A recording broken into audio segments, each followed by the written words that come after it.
sportsmanship. If I play sports for my school, I will be more physically fit. I will learn how to handle wins and losses in sports and in life. I will have a school spirit. if I play sports for my school, I will learn how to work together. I will learn how to set goals and how to reach them. I make good decisions on and off the court.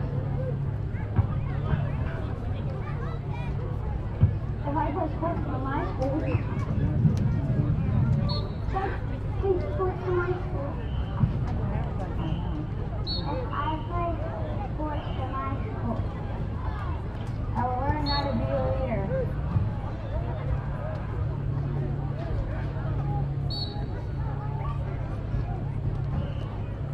And now, a word from our sponsors. Atomic Credit Union has been named the best in-state credit union by Forbes magazine for the third consecutive year.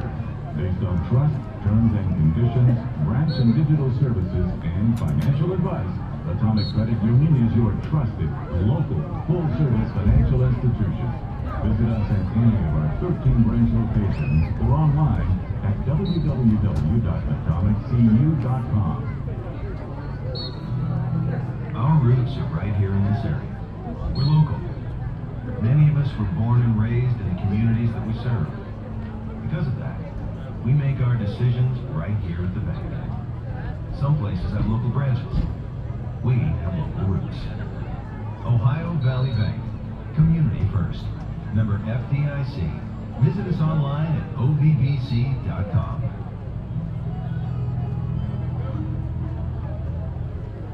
The Atomic Credit Union student-run credit union program provides financial education in our school system by teaching children the importance of sound money habits. The program operates in all Jackson County schools, including Christian Life Academy and St. Peter and Paul Catholic School, as well as 20 other school districts. Atomic Credit Union provides fun activities throughout the school year and during the summer to keep our area youth involved. For more information, call 1-800-652-2328 or visit our website at atomiccu.com. People's Bank is very proud to be part of your local community. Did you know that People's has local professionals to help you with some of life's challenges? that's right. People's Bank isn't just straight up banking. Your local professionals can help with so much more. The dedicated staff at People's Bank can help with all types of insurance and financial planning too. If you are looking for a great teammate to help you build your success, Give People's Bank a call. Working together, building success. Holder provides certified athletic trainer Jason Crawford and certified chiropractic sports physician Dr. Kelly Roush to administer sports care for the Jackson Ironmen. You can get back in action with the Holder Sports Medicine team at Jackson Hospital on Tuesday and Thursday, 6 a.m. to 3 p.m. Thank you, Holder Sports Medicine, for taking care of our athletes' needs. Schedule an appointment, call 740-446-5534. Air conditioner overheated? Whether it's a quick fix or time for something new, you need a dealer who knows what it takes to keep things cool. And a Bryant dealer does whatever it takes. It takes attention to detail, the right tools, and friendly, knowledgeable service. Bottom line, it takes a Bryant dealer to keep your family cool. Trust Stockmeister Plumbing, Heating, and Cooling for all your AC needs. Give them a call at 740-286-COOL. Bryant, whatever it takes. Our foundation is built on serving our community and contributing to the families located in Jackson County. As one of the nation's oldest banks, we've been growing upon our roots since 1867. We're excited to be a part of Jackson's tight-knit community. Jackson County Banking Center is one of 16 branches that we hold in 8 counties. Our staff is committed to friendly community and professional service excellence.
respect our opponents. Fellow athletes and worthy competitors like us who have worked hard to represent their school. We will respect our teammates. We respect everyone's efforts because each one makes a contribution to the team In his or her own way. We will respect our coaches for their efforts in molding the teams that represent our school. We will respect the officials for enforcing the rules of the game and keeping the game fair for all participants. We will respect ourselves as athletes and our role models. How we conduct ourselves in school, during competition, and in the community Is a reflection on us, our families, and our school. So we ask all fans in attendance to encourage and cheer for your team. let the players play. let the coaches coach, let the officials officiate. Respect the game. Respect the game. Respect the game. Respect the game.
Caitlin Webb, Senior, Captain.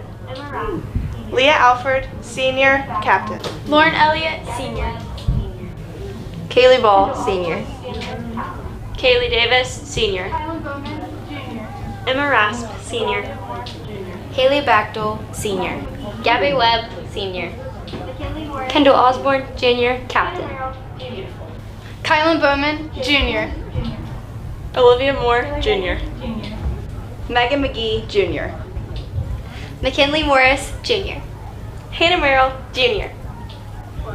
Jade Winters, Junior. Taylor Yeager, Jr. And now for the starting lineups for your Jackson Ironmen. Evans Fires, 6'1", 210, linebacker. And now for the starting lineups for your Jackson Ironmen.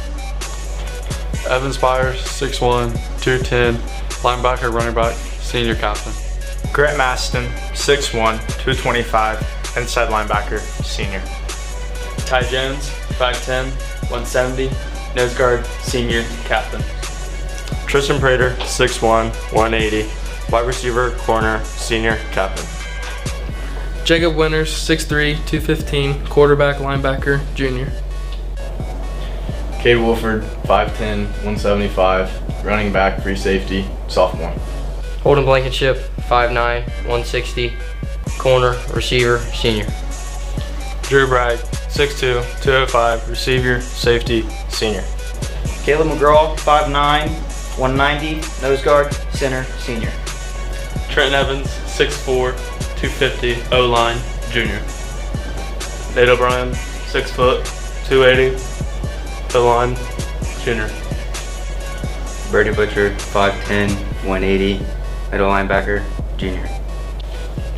AJ Denny, 6 foot, 210, O-line, D-line, junior. Eli Broman, 5'10", 160, running back, safety, sophomore. Xander Karagosian, 6 foot, 185, strong safety, receiver, senior. Tyler Messer, 6'3", 235, D-line, junior. Ethan Crabtree, 6 foot, 155 pounds, kicker, sophomore. Dave Norris, 6 foot, 210, defensive tackle, offensive tackle.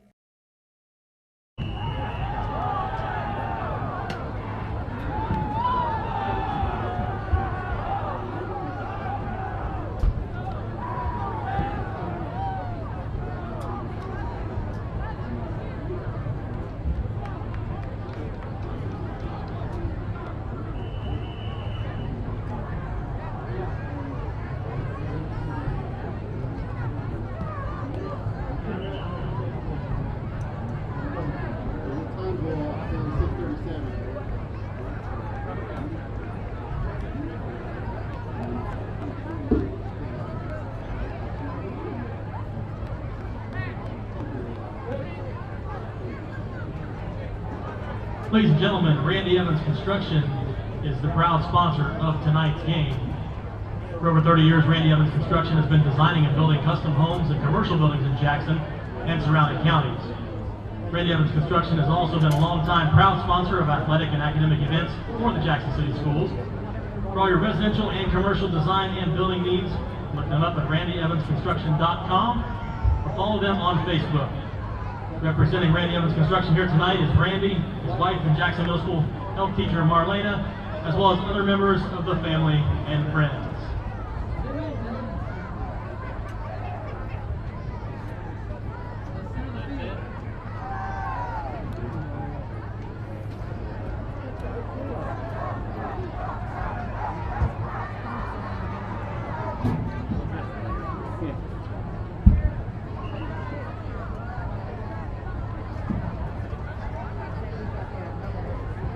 Now, if you would please direct your attention to the 50-yard line for tonight's coin toss.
Jackson has won the toss and elected to defer to the second half.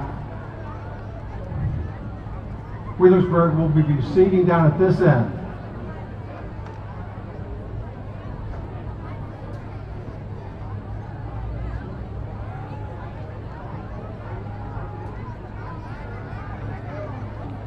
Ladies and gentlemen, your officials for tonight's game are referee Dennis Ray, center judge Dan Drummond, umpire Tony Taylor, linesman Eric Raymond, line judge Derek Irwin, and back judge Rick Allen. And thank you again to Randy Evans Construction for being tonight's game sponsor.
Ladies and gentlemen, under the direction of Brian Hurd, with Assistant Directors Sam Kugel and Mary Elizabeth Billman, Percussion Instructor Keith Wilson, Auxiliary Instructors Tiffany Bertrand and Elisha Mannering, and Professional Interns Miss Katie King and Mr. Nathan Clemens, we proudly present to you the pride of Jackson, the Jackson High School Marching Ironmen!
now, would you please rise for the playing of the Jackson High School alma mater, conducted tonight by Assistant Director, Mr. Sam Kugel.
As we have the last several seasons, the marching Ironmen are again recognizing a different branch of the armed forces at each home game.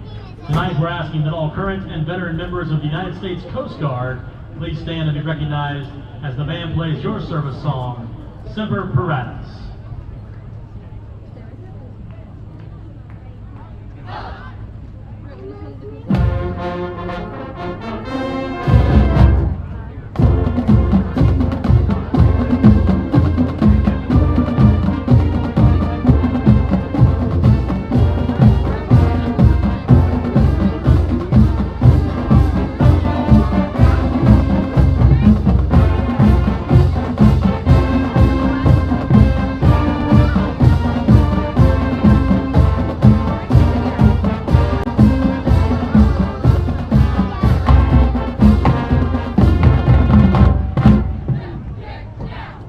Thank you for your service. And now would you please stand and remove your hats for the playing and singing of the Star Spangled Banner, conducted tonight by Director of Bands, Mr. Ryan Hearn.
Just let me work.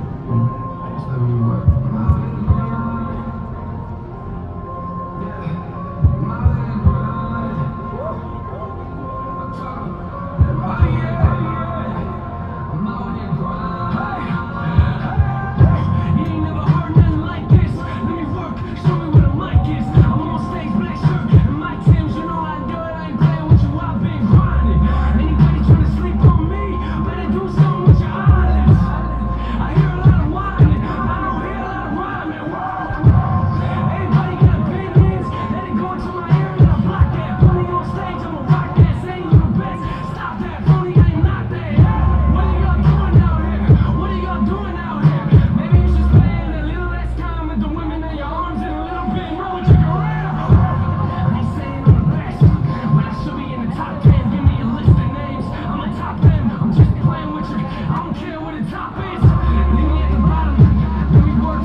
All right, Ironman fans, it's football Friday night. Get on your feet. Let them hear ya. I can't hear you.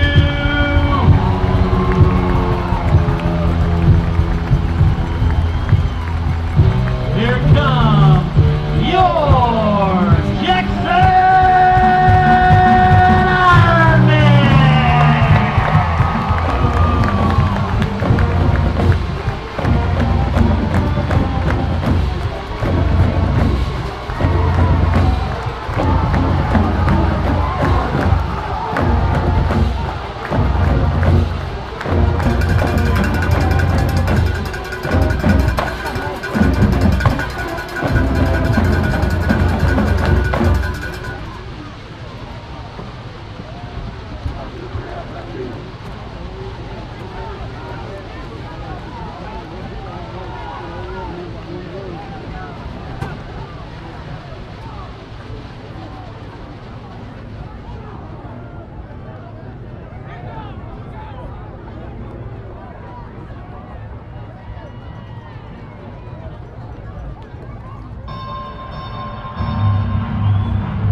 Deferred to the second half. Back to receive for the Pirates will be number 18 and number 25. 18 is Eric Lattimore, 25.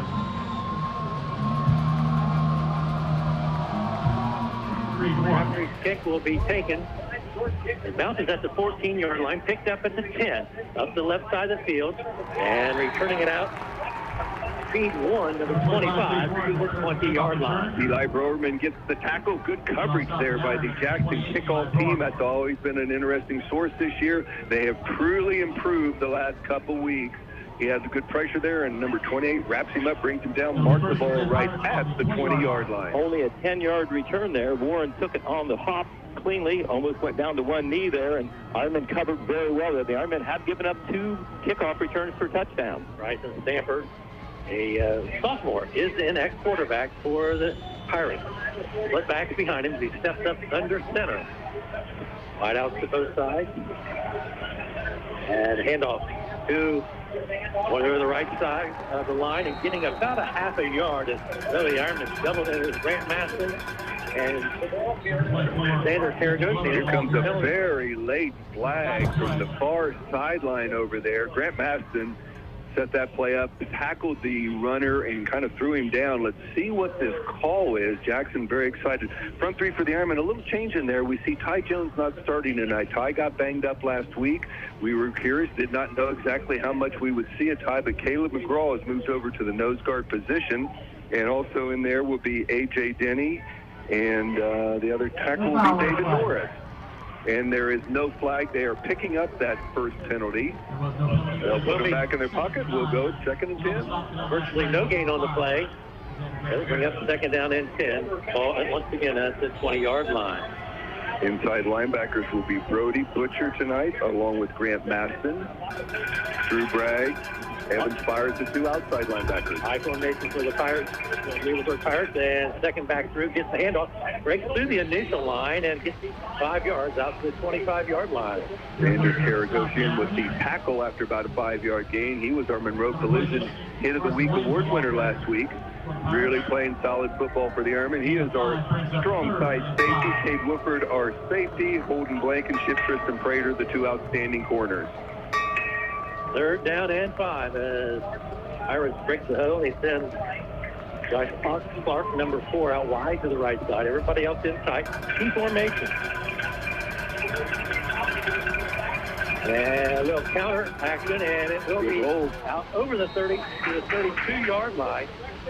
A little counter action in there, and number 23, Eli Swords with the carry and the first down. Two backs in the backfield with the shotgun, and you're right, called a counter play. Nice little trap block by the offense. Found some room on that left side of the offensive line. Picked up 7 when they needed 5. A first down for the Ironmen. Tristan Prater comes up with the tackle. First down of the game, and the drive continues for the Pirates from their own 32-yard line. High formation, Stamper under center. A handoff to the fullback, and he's tripped up at the 35-yard line. Picked up about 3. Really nice play by Evan Spires. Stepped down the line and read that play beautifully. Tripped up the running back. He got into the backfield. The running back did fall forward, so he picks up 3 yards, but a good play by the senior outside linebacker. That's underway tonight's contest between Jackson Ironmen, Wheelersburg Pirates. 10 minutes remaining in first quarter. We have no score. Jacob Winters now at an inside linebacker alongside of Maston. Here's play action, rolling out to Stamper, and he throws it upfield. It's incomplete. Ball intended for number 24. That's Eli Glover and Glover, and a little high for him, and it falls incomplete. Decent pressure there by Drew Bragg. I think forced the quarterback to throw it a little quicker than he wanted to. Sampler overthrows his intended receiver, so the Ironmen now are in a 3rd and 7 situation. Clock stops on the incomplete pass. 9:49 remaining here in the first quarter. Play comes in from the sideline. About 95% of the field is now in the shade. It's really warm down there. Ooh, it is still hot, but at least the sun's not beating straight down on them right now. Here's a triple I formation. Hand off the line. Ball on the ground. Picked up by Evans. Fired. Through Bragg. And Bragg will go in. Touchdown. Wow, what a play. See, you said the triple I formation. They handed the far back there. He bobbles it. It's on the ground. Drew Bragg, presence of mind, picks it up and takes it into the end zone. Touchdown for Drew Bragg, and a big start for this Jackson team defensively. We've seen it all year. They have fought the turnover bug, as we have also. And boy, Wheelersburg has the first turnover, and it's the big one that results in a touchdown. And it looked like an unforced error, Dan. He just dropped the ball. Yep, it's just good vision there by Drew to pick that one up and just never stopped. He's in the end zone before they knew it. Okay, here's Ethan Crabtree on to attempt the extra point. Holder is Jacob Wood. Kick on the way, and it is making the action here at Jackson High School. The Ironmen take a 7-0 lead. We'll be back. Jackson Ironmen football continues on Mix 96 FM. True fans know that success in football is all about tradition, dedication, and loyalty. Those same qualities are important to the Sherwood Falks Insurance Agency. We care about what's important to you, and that's why we believe in High Mutual Insurance Group. If you want to protect your auto, home, farm, or business, you want a High Mutual on your team. Give us a call at 740-286-1708. We'd love to help evaluate your insurance needs and recommend the best coverage from the best companies, like a High Mutual. Go Ironmen. Leading technology, things like mobile banking and mobile deposit, being able to pay a friend using Zelle. Are you thinking of best-in-class bill pay and customized account alerts? If you're thinking of those things, then you must be thinking of Vinton County National Bank. VCNB has leading technology and local support. And by local, we mean right here in your neighborhood. Leading technology, local support. That's Vinton County National Bank. Member FDIC. Here's Ethan Crabtree's kick, taken at the 10-yard line, up the center of the field, 20, 25, and gets out to the 30, maybe the 36-yard line, where he's brought down in the center of the field. Mason Lanning brings him down, but a nice return right up the gut, and it crosses that 35-yard line. It's a pretty good field position. Pete Wilson, that was a quick score. Yeah, right up. We can have that as a 30-yard fumble return by Drew Bragg, and he picked that up like a good infielder, which he is, of course. On the short hop, and evaded a tackle at about the 5-yard line, and that's a thrill for that senior. A 1st and 10 for the Birds, ball at their own 36-yard line. Ball placed in the center field as they direct the huddle. Clark goes out wide to the right side. Backs are in the eye. Here's a pitch to the left side. And coming in, they're fumble. Oh, my gosh. And picked up by the Ironmen. Jacob Winters picked it up, handed it to Tristan Prater. And they're going to call him down, but Ironmen come up with another fumble recovery. Well, second same thing. They're trying to run the sweep to this side with a pitch back where the running back just didn't handle it cleanly. It's on the turf. Jacob Winters made a very athletic play. He dove for it and tried to immediately lateral back to Tristan Prater, but the referee's going to...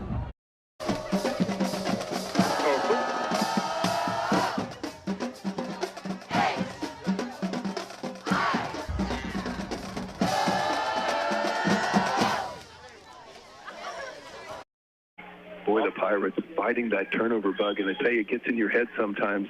Those were unforced errors.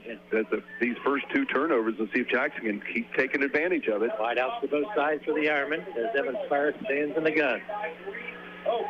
It's the snap and the handoff to Winters, puts his head down and gets to the 20-yard line, just outside the 20. Look at the Ironman lineup. Caleb McGraw, that senior center in there, also along with David North, Nate O'Brien, A.J. Denny, Trent Evans in there for the Ironman on the offense. Tight end, we'll probably see Brody Butcher tonight, Ty Jones. So far, we haven't seen him having any action yet, and he played a lot of tight end for us also, but that'll be your front people that are going to try to make some room for this Ironman backfield. 2nd and 9 for the Ironman. And now Wolford goes in motion. The handoff is to Wolford. He cuts it back up and in. Breaks one tackle. Now off to the races. 10, 5, and he is out of touchdown. But there's a penalty flag on the penalty back around. 1, 2,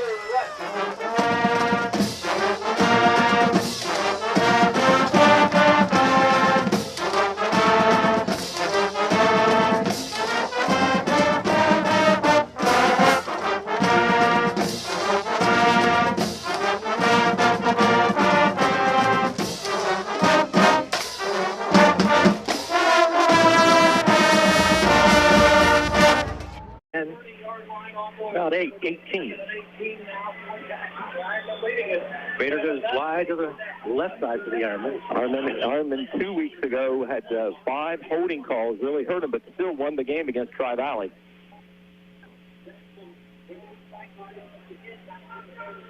And here's Pirates sending Wolford in motion. Hands it to Wolford, same play, and he gets down to the 26-yard line.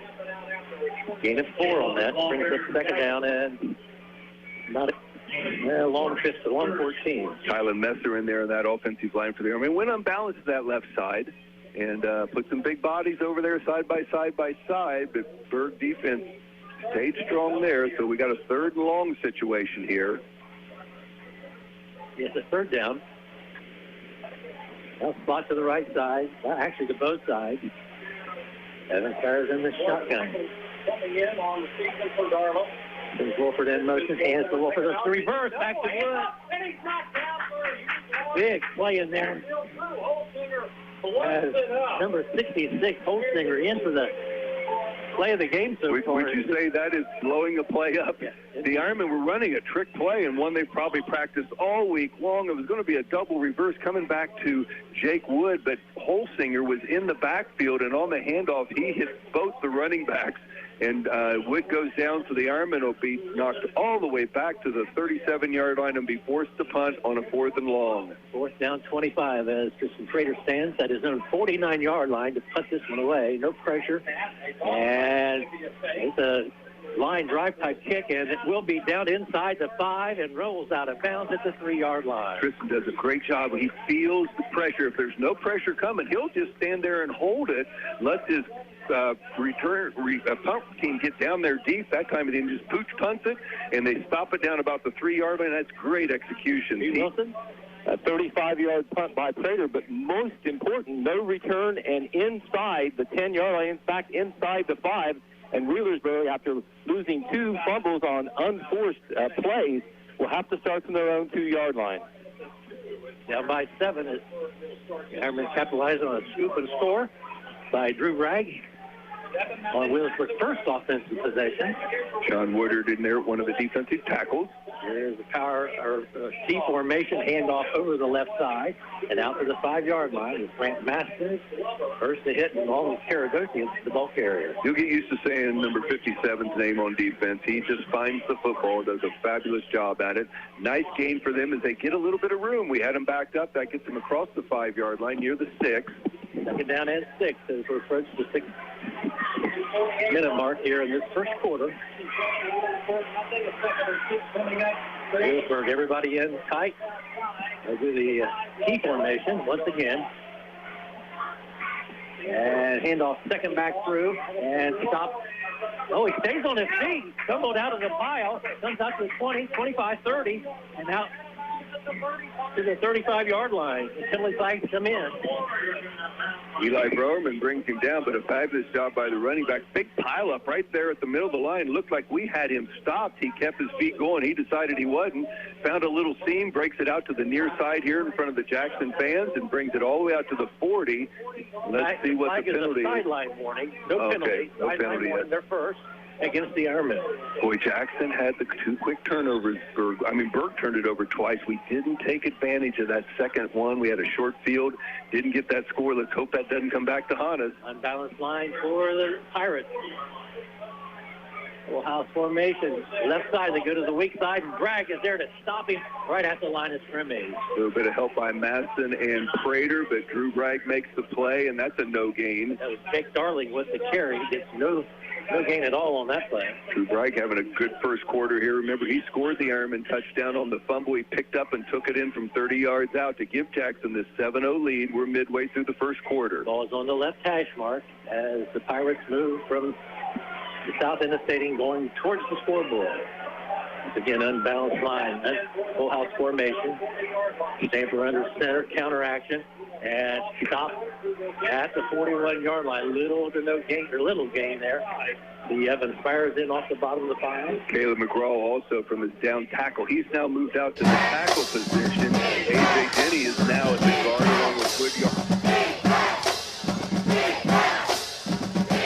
That front 3 fresh. They like to rotate that position, but they have forced Berg into a 3rd and long. Goes down and 9. Ball at their own 41-yard line.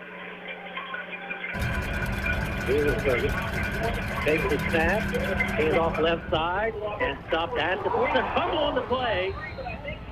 And Wheelersburg does recover the fumble. Boy, another possession and another fumble. Good hard running by the Berg runner, but I think he just extended, tried to reach the ball out a little bit. That ball came out. Berg recovers it, but move it back to the 44. It's going to be 4th and 6, and Berg sends out a lot of new bodies, so we're going to assume they punt it. And wow, did their punter, was he good in pregame? Oh, he's booting them, yes. Very high and very long. He is considered to be a college recruit. Braxton Sam is number 8. He's their place kicker and their punter. He certainly looked like it in warm-ups. We'll see. They're one player short on the punt team. So Samuels goes back and stands at his own 29-yard line. One player back deep for the Ironmen. Here's the boot. Big high kick. And Wolford will let it bounce. Oh, and it will roll into the end zone for a touchdown. That was close to being perfect. They just killed it, but it was 1 yard into the end zone. 56-yard punt, I believe, Pete. Well, this will challenge his math skills here. No, it's a 56-yard punt, but he would have loved to have a 55. Yes, he would have. And he did a little Tristan there also where he held on to it because the Ironmen didn't put a lot of pressure on him, so he gave their return people a lot of chance to get down there and kill that ball. It just goes in the end zone through the start of the 20. Comes out to the 20-yard line. 4 minutes and 19 seconds remaining in the first quarter.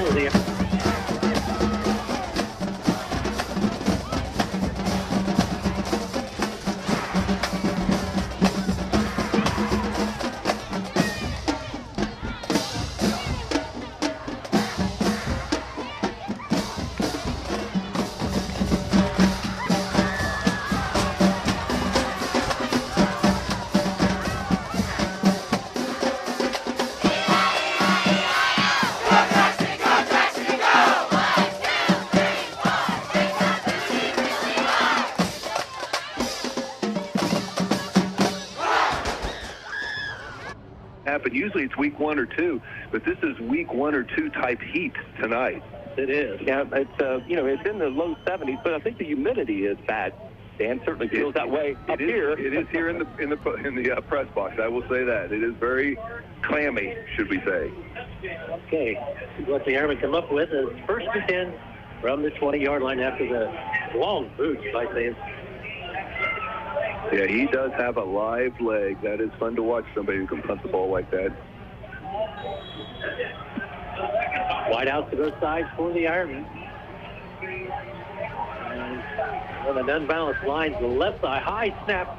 Cyrus holds it down. And they fumbled the football, and now the Wheelersburg Pirates will take over inside the 20-yard line. Snap was high to Cyrus. Jumped up, deflected it, had it momentarily, and then the ball popped out. Going to try to make a play coming up the middle of the line, but he was hit hard by a number of players. Coach Hall seems to be arguing this call a little bit. I think he's thinking that Evan might have been down, but I don't think the officials are listening to him right at the moment. It's going to stand. Wheelersburg has the ball just outside the 15-yard line. Marcus is 16. And, well, Wheelersburg, see if they can take advantage of the short field. It all started with a high snap that was a little hard. Evan deflected it, but the student couldn't hold on to it, and Wheelersburg has a chance to cash in. Here's the triple I formation once again, going over the right side, and just inside the 15-yard line, a gain of about 2. Grant Maston in there with a hit. Butcher also at the bottom of the pile. Couple positive yards. Give them a long 2. 2nd and 7. They have it up on the scoreboard. Ball inside the 15-yard line. Wheelersburg trying to tie this game up. Ironmen have the 7-0 lead. 2nd down and 7 for the Pirates as they break the huddle wide or spot to the left side. Back to foot behind that line of the Pirates. That handoff over the right side. It's number 24. That's Easton Glover with the carry. Drew Bragg in there with a hit. A little help there by Grant Madsen. Kind of finished off the tackle. Well, it's going to be down on about the 12-yard line. It's an 11-yard line on the right hash mark. Wheelersburg fans that show up tonight, they are very famous for having those milk jugs with rocks in them. They shake those continually, whether they're on the road or at home. They make a lot of noise. We got the big 3rd down cowbells over here. 3rd down and 5. Ball on the 11-yard line. First time in the shotgun formation. The hands the quarterback keeps it, and he has 1st down yardage. It'll be 1st and goal inside the 5. And that's Eli Jones, the junior, the bigger quarterback of the two getting in on the shotgun, the Wildcat, or he was just the shotgun quarterback there, and he gets the 1st down. There goes Cade Woodford, makes a tackle, but that's not until he's inside the 5-yard line. Marcus a 3, 1st and goal for the Pirates. They're trying to tie it up as Jackson leads it 7-0 here in the first quarter. Backs are split. Unbalanced lines to left, and they go that way. And the ball will be stopped or hit in the backfield or hit around the line of scrimmage. But he breaks that tackle and goes into the end zone, standing up for the touchdown. I will say the running back, so far, Dan, what I've seen, they fumbled twice, but they're strong. They ran through a tackle there about the 3-yard line, Glover did, and used his strength and fought his way into the end zone and gave Wheelersburg their first 6 points in this contest. We're a point away from tying this one up. 2:35 remaining in the first quarter. Oh boy, it's been an action-packed first quarter because neither team has held on to the ball very well. Salmon with the extra point try. It is on the way. It's good. 7-7 is your score. Breaking the action here at Jackson High School. We'll break away and be back with more Jackson football after this time.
We are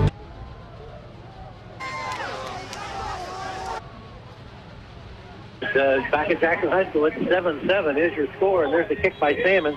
It sails into the end zone, and that's a touchback. So he's got a lively leg, and no return there for the Ironmen. Wonder what his field goal range would be. I would say it's quite a good distance, so we don't want the game to come down to that situation. Pete, they took advantage of a turnover. 4 plays, 16 yards, and remember, a big third down conversion on 3rd and 6 as they put the junior quarterback in. I don't know whether that's situational or they may change quarterbacks or play them both, but that was the difference right there. Then Glover scores on the next play, breaking a tackle to do so. And then the extra points tacked on by Salmon. We've got a tie ball game, 7-7, 2:35 to go in the first quarter. And it's Jacob Winters in at quarterback this time for the Ironmen. Hit that 7 Spires, still in. And he'll hand off to Winters, right side, and does over a couple of tacklers and gets out to the 22-yard line. Gain of 2 on the play. Jackson went unbalanced to the right side, the wide side of the field, hand off to Jacob. Did a lot of dancing, had to make one tackler miss, had to work awful hard just to pick up a couple yards there. Second down and 8 for the Ironmen, ball on the 22-yard line.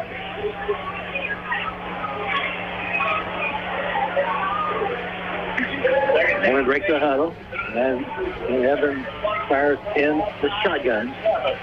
Takes the snap, looks to pass, throws it out in the flat. It is caught at the 22-yard line. He breaks some tackles now down the sideline. Taking off, he'll go all the way. It's Cade Wolford for the touchdown. Nobody's going to catch him. Just a little 5-yard out pattern to Cade.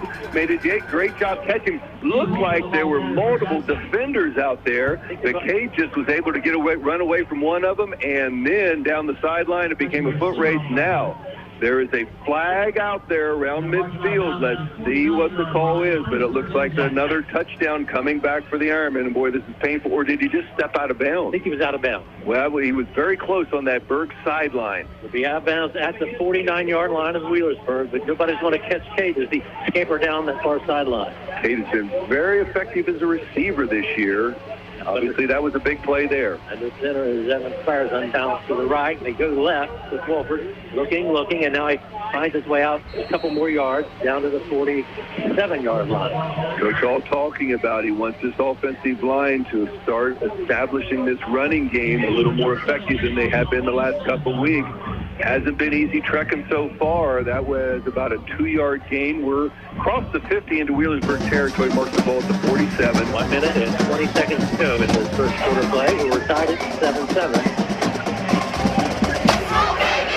Ironmen break the huddle, and I think everybody's going to be in tight once again.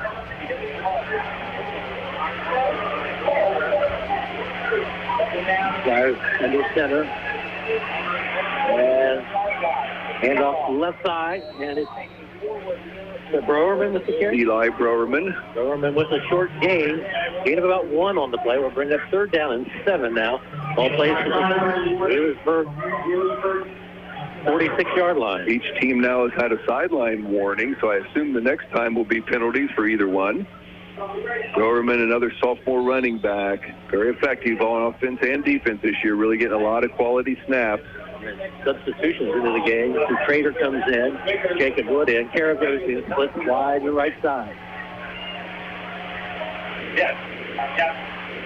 Doing the slot to the right, and here's Flyers wanting to pass. Throws it out, it is caught, and very close to the first down mark at the 40-yard line. Jake Wood with the catch, and then he tries to dive forward to get enough yardage. He's going to come up about a yard short of the first down yardage needed. Mark it just outside of the 40. We need to get to that 39. Actually going to be close to about 2 yards. We need 4th and 2. Coach Hall will play for it here. Didn't get the best of spots. It's at the 41-yard line of Wheelersburg. It'll bring up 4th down and 2 for the Ironmen. He was out of bounds and stopped the clock with 33 seconds to go here in the first quarter. Full house formation for the Ironmen. And the Flyers takes the snap, hands off to Jacob Winters, and he has the first down, diving over that left side for the Ironmen. Nice job there on that side of the line. Tyler Messer was there at the point of attack, along with a couple of the Ironmen, gave Jacob just enough room to get past the 39-yard line. They'll move the yard markers. That's a big, big first down for the Ironmen. Running clock. Probably will be the last play of this first quarter. We'll see. 20 seconds remaining. The Ironmen come to the line of scrimmage. Looks like they're going to go back and stay in the huddle, and they can run the clock out.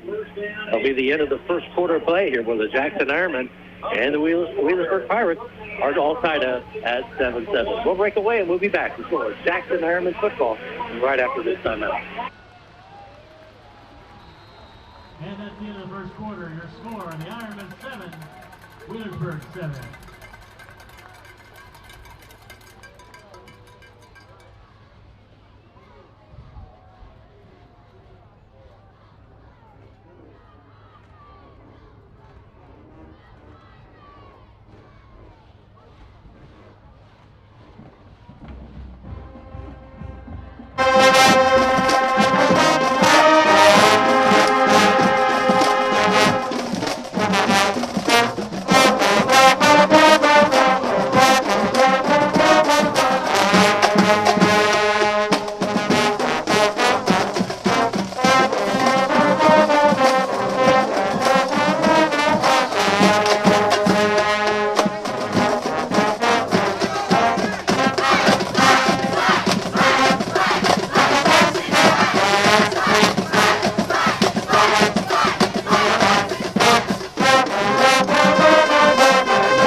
Looking to pass his Flyers. He's got Wolford open. He's got it at the 19-yard line. Tackled inside the 15. Great catch, great throw, and then Wolford first and 10 for the Ironmen. Very good play action fake by Evan. He's able to tuck that ball away, slide back there, and he had Drew Bragg and Kate Wolford kind of just...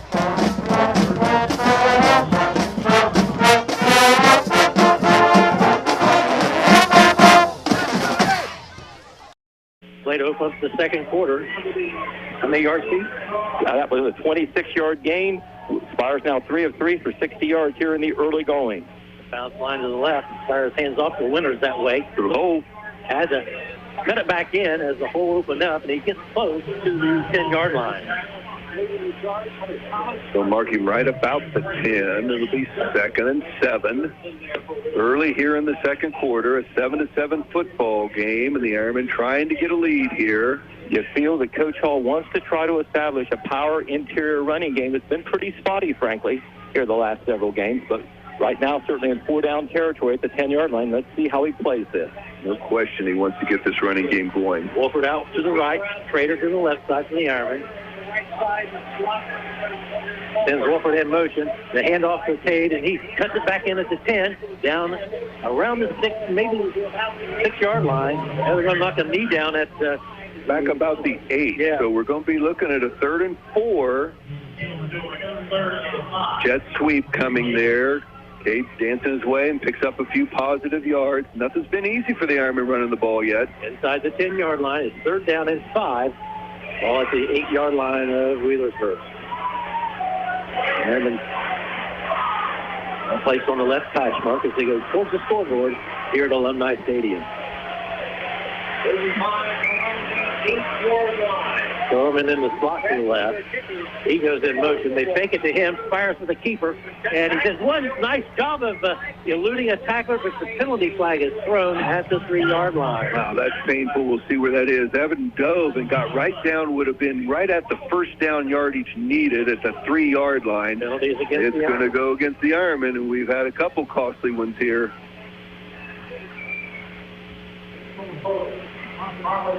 Going to be holding again. Well, it's from the spot, so it looks like the penalty must have happened on the 7-yard line because they're taking it back to the 17. 2 weeks ago, we had 10 penalties against Tri-Valley, but we were able to overcome that with a 24-3 win. Last week, not so many penalties. Turnovers were the bugaboo, but penalties and turnovers so far in this first half kept this game as close as it is, and the Ironmen trying to knock on the door and get a lead. Going to have to work a little harder now. They put in the slot to the right. Karagoshi out wide to the right side, and now the Ironmen want a timeout. Timeout is on the field. We'll take a break. We'll be back with more Jackson Ironmen football right after this. Osborne Equipment Service. You're out there. You sure you've got...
Formation to the right side. Karagosi now wide that way.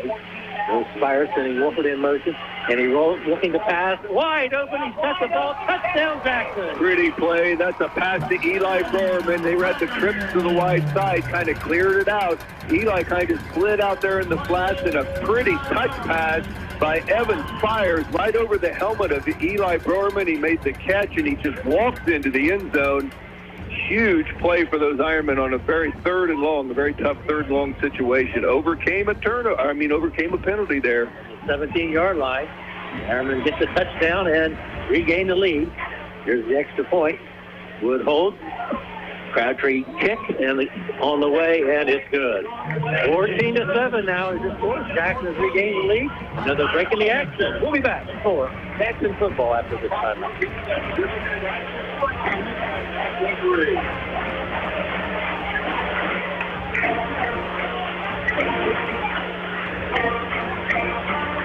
Jackson regains the lead, 14-7, and still plenty of time to go into the second half with both teams with the turnover and actually the penalty. Beautiful execution on that third down play, though. I'm sure that's one of those plays. The Ironmen, we boxed up. We had that double reverse going, and I don't know what was actually going to happen. It's probably one of those plays they practiced all week long, and it didn't work. But I think this was another one, a nice throw to Eli Browerman, who found himself wide open in the flats. Pete, that was fun. Right, a 17-yard pass, beautifully placed by Evan Spires, and harder than it looked, even though Burrow removed him, because he had to catch it over his shoulder, low trajectory. But he goes into the end zone for the big touchdown, the first down and the touchdown. Crabtree kicks the extra point. He's 16 of 16 now, Dan, and the Ironmen have taken a 14-7 lead. 5 plays, 39 yards. The Ironmen do take advantage of on that drive. Crabtree 16 of 16, as Pete said, and a couple field goals to boot. Having a good sophomore season as our kicker. We all remember that one at Iron. Kick by Crabtree. It's going to be a high kick. It's going to be taken at the 12-yard line on the far side of the field, and good tackle in there at the 27-yard line. You hear the contact all the way up here. Pretty good hit by Young man who just caught the touchdown pass just made the tackle on the kickoff team. That's Eli Browerman, and he'll stay out there at a free safety position. He and Cade Wolford kind of share that spot defensively. You notice Eli getting more and more snaps, either offense or defense. Tells you that's a sophomore that's just getting better every week. 31-yard line, 1st and 10 for the Birds. Wide outs to both sides. Quarterback in the shotgun, hands off around the right side. And turning the corner, down the sideline. Like he just a step out of bounds. He cut back in, and he'll be picking up nice yardage out to the 47-yard line. That's enough for a first down. Eric Lattimore showed a little bit of speed there, didn't he? As it looked like we had him angled off, but he was able to accelerate a little bit, turn the corner, and get a big play for the Berg. Come out near midfield. 16-yard gain for the Bird on that sweep around the right side. Lattimore goes in motion, handoff up the middle. Big hit by Maston, and he loses yardage on the play. That ball carrier was Derek Lattimore, and he is pounded right at the line of scrimmage. And the nice thing is Jacob Winters had him low. Hit him low on there. You really couldn't see Jacob in the pile up, and then, boy, did Maston come through and put the finishing touches on him with that big hit. No gate on that play. 2nd and 10 for the Birds. Jackson 14, Wheelersburg 7. 9 minutes remaining in the second quarter. Quarterback in the gun. Takes the snap, wants to flare it out. It's caught, and he'll go. Boy, he breaks the tackle in the backfield. Picks up positive yardage, still on his feet, and finally down at the 46-yard line. Boy, he had him deep behind the line of scrimmage. Running back kept breaking tackles, bouncing off, and Ironman finally wrapped him up around the 47. He did a wonderful job of making our first tackler miss, and then he showed those quick feet. If what Eli Browerman finally makes the tackle, but not go after a very positive gain, gives them a real doable 3rd and 3 situation. They cross over into Jackson territory, marks the ball at the 46-yard line of our Ironmen. 3rd down and 3, and the handoff to the fullback. Fake it to him, the quarterback keeps it. He's got the first down, and he'll go down inside the 40, tackled at the 39-yard line. Late flag came in from the backfield. Sometimes that goes against you offensively, and there Jacob Winters with the tackle, but it was a first down run by the quarterback, but the hold is going to bring this one back. Once again, Wheelersburg had the junior quarterback, the larger of the 2 quarterbacks that Wheelersburg plays, and on a designed run play to try to get the first down. He got it, but holding is going to nullify it. Oscar's back to the blue line of scrimmage, the 44-yard line. Ironmen were able to overcome that hold on a 3rd and long and get a score in the last possession. Let's see if Wheelersburg can keep this drive alive, but it moves them all the way back to the 44. They got to get to the 43 of Jackson to keep the drive going. 3rd down and 13 now for the Birds. Ball at their own 44-yard line. Quarterback, and they'll have to take a timeout. Wheelersburg got to the line of scrimmage. Coach didn't like what he saw. and they'll take a timeout, stopping the clock at 7:47. You know, Coach Woodyard, we talked about his 132 wins down there. He has what is so unique in Southeast Ohio, a state championship to his resume. Obviously the legend Coach Miller, who they named the stadium after, has the other one, 2 state championships. But Coach Larry Hall, who's our assistant the last 13 years, and we're not giving him up, Coach Hall's dad, but he had a great run there. He had Wheelersburg twice to the regional semifinal game. So this Wheelersburg team, they're so proud of their heritage, and they have had such a fabulous program. But this team, once again, a little bit like us, trying to find their way. 32 playoff appearances for the Berg. Yeah, that's pretty amazing. We think our 23 or something in there is a big number, and the Berg definitely has us topped on that one. And then down at Tank Stadium earlier this year, seeing all those playoff appearances that they have up on their stadium wall, it's pretty impressive. Third down and 13 for the Berg as they come to line of scrimmage. 2 in the slot to the right.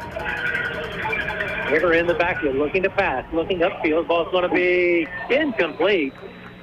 Jackson with pretty good coverage on that play, and it falls incomplete around the 37-yard line. Jackson, pretty good zone coverage there, and they tried to run a seam pattern right down the middle of the field. We had a hand up in the passing lane. Pass goes a little behind the receiver, and they'll be forced to punt. 7:42 to go in this first half.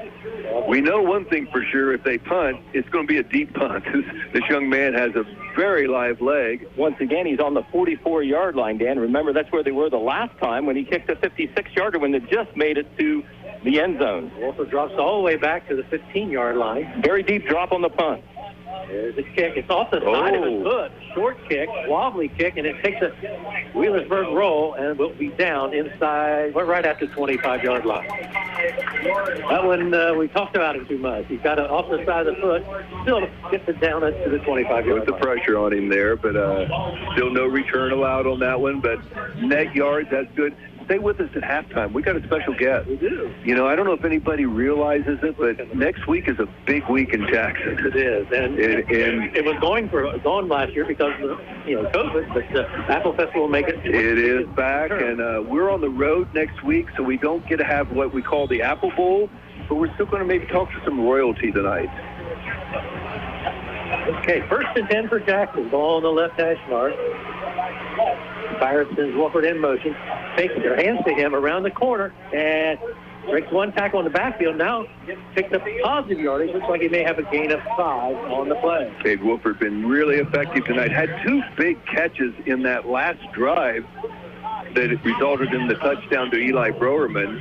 There he picks up 5 yards when it didn't look like there was much there. Jackson leads it by 14-7, with 7 minutes, 5 seconds to go before halftime. Evans fires over talking to Coach Hall. Jackson gets a gain of 6, make it 2nd and 4. No, he can't. From the 31, and it will be Fire standing up under center. The back split behind him, counter action, and the handoff will go right side. And short gain on the play, maybe 1 on the Cade able to cross the 30 out to the 32. Going to put us at 3rd and 3 here to try to keep this drive alive. Ironmen have the 14-7 lead. Sure would be nice to put a drive together here. Remember, we get the ball to start that second half. Raiders coming into the huddle.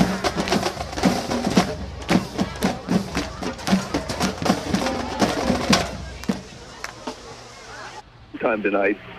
High formation for the Ironmen.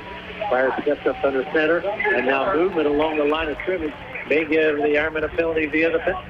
I think it's going to be you're going to be right. I think they caused the Cadence caused the nose guard to jump. The officials are still going to talk it over. So let's see whether maybe if Jackson flinched also. Looked like it was a pretty obvious call from here. Offside. So I haven't seen the head official make a decision. It is going to go against the defense, and it'll be an automatic first down for Jackson.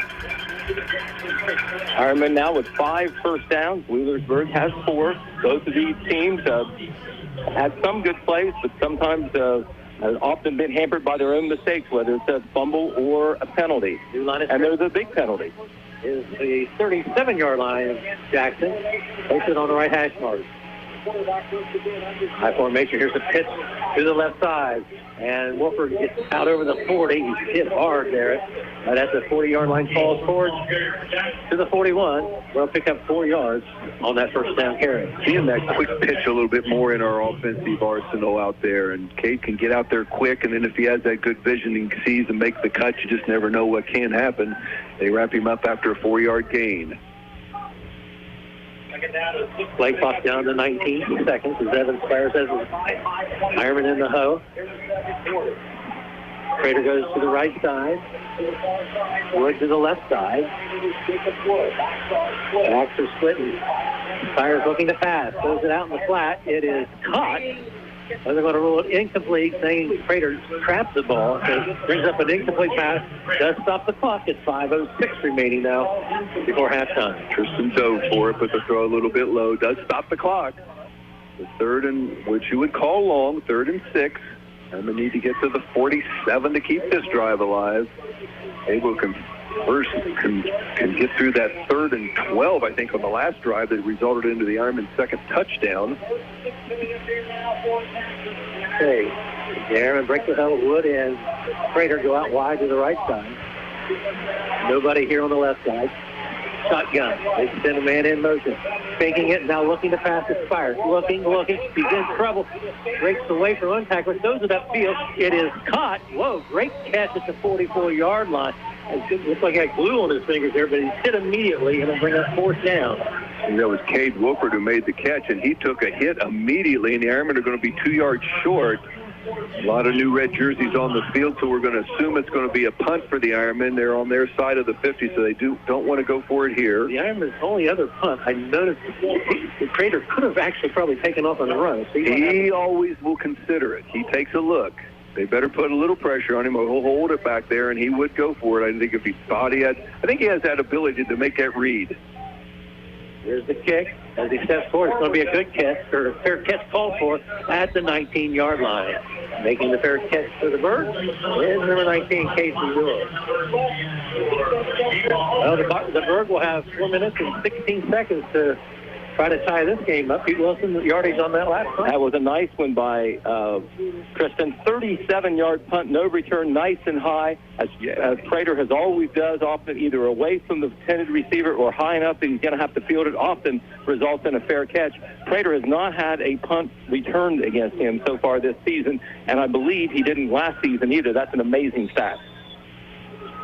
Well, we count on you to come up with amazing stats. Yes, we do. And we normally get them. 4:16 to go. That's how much Berg has time to work with here. 2 timeouts to them. There's a handoff to the right side. Stiff arm by Lattimore. He's in trouble. Being chased by Maston, and he'll go all the way back inside the 5. Not yet. And did he fumble? No. He's into the end zone. But they're going to say forward progress about the 5-yard line. Wow, that's interesting because he just didn't go down. We kept chasing him down. Finally, Caleb McGraw tackles him back about the goal line, but they're going to give him, I guess, forward movement out to the 5, but a big loss on that down. That play was blown up from the beginning. Well, I tell you what, that is the most determined minus 13-yard run I've ever seen. He ran awful hard, did he? To lose that many yards. Tell you, here's the big thing now, Danny. We've got 2 timeouts. Berg has 2 timeouts. Now we kind of play offense here and see if we can get that ball back in good field position. Wide out to both sides for the Berg. Back split. Quarterback Stamper comes in and hands off straight up the middle. A couple of hard-fought yards. He's trying to Jackson interior, but they were there to stop him after a 2-yard gain. He's getting up off the bottom of the pile for the Ironmen. Saw Evan Spires in there. Also A.J. Denny. Couple yards gain there. 3rd and a long 22 yards for Wheelersburg. They need to get out to the 29-yard line. See, Coach Woodger is going to let them take a chance and go for it here, or play the clock, try to punt. He has a great punter, but Stamper in the shotgun formation. Takes the snap, hands off left side, off some running room, and then it will close at the 15-yard line. Big play for him to get it out to the 15. That certainly gives them a little bit of field position. They will punt. From inside his 5, he'll run it away. Denny Madison involved in the tackle. They wrap him up right at the 15th. So he'll be standing about the goal line, and there's timeout on the field. 2 minutes and 33 seconds remains in the first half of play. The Jackson Ironmen have the 14-7 lead. Is this anything different than what you would have thought? A Wheelersburg-Jackson game is 14-7. It has been hard fought. Obviously, turnover is a big factor in the contest. Berg has 2 of them. The Ironmen have 1, and each team's taken advantage of those to get a score. Drew Bragg with that 1 defensive score where he picked up the fumble and took it in for Jackson. But this has been a dandy, and right now it's a big play because if the Ironmen can get decent field position, they got plenty of time with 1 timeout left, 2:33 to go. And as we have said, once again, they get first possession here in the 3rd quarter. And, of course, this year, just with the experience we've had, Crabtree can kick a field goal from, maybe 35 yards or more. Oh, I think, yes. He's got the leg anyway. Definitely has that leg for it. Danny Johnson scores. We'll go over more of them here at halftime. What's the Trojans over the Waverly Tigers? That's a little surprise. That would be a big surprise in my mind, even though it's a 4-0 Trojan team. Waverly 3-0. Waverly considered one of the top teams in all of the area. Hampton standing inside the 5-yard line. Gets the punt away. Very high kick. Very long. It will take or bounce at the 38-yard line and be down. And the referee has thrown a penalty back there. The question is it running into the kicker or is it roughing the kicker? I don't think it could be any more than running into the kicker. He just fell at his legs. He fell at his legs, and the punter went down. If it's a 5-yard penalty, they'll definitely punt again because it was not a real long kick for them. If it's a 15-yard penalty, it'll be an automatic. It'll be right at a first down. It was 4th and 14. Now it'll be 4th and 9, and we'll just play that again. We kind of caught a break there because he didn't kick that ball very well. We had the ball at the 41-yard line of Wheelersburg. Let's hope he didn't get one of those towering boomers, Dan, that we saw in the pregame. Yeah. Well, Wolfer is back deep, the lone returner for the Ironmen. Stands around the 43-yard line. Jackson, 1 player short and beats him. Now Sampson stands at his 5-yard line. Punch this one away. There's a kick, and this one. There's one of those good ones. Wolfer will return it. 40-yard line at the. And he'll return it out to the 44-yard line, but it goes backwards. Kicked high enough that they had very good coverage. Wasn't anywhere for Cade to get to, but a good kick, Pete, and very little, if any, net yards. Everything was all net yards, I mean. A 40-yard punt by Salmons, high enough and far enough, though, that Wolford had a chance to return it. Tried to go here towards the home sideline, but one of the Wheelersburg defenders made a nice play in the open field to get him. The penalty cost us 19 yards, but it is our football with 2:13 to go here in the first half. We still have 1 timeout left. And it'll be 1st and 10 at the 40-yard line. Karagosian wide to the right, as well as the Winters in the slot. Wood in the slot.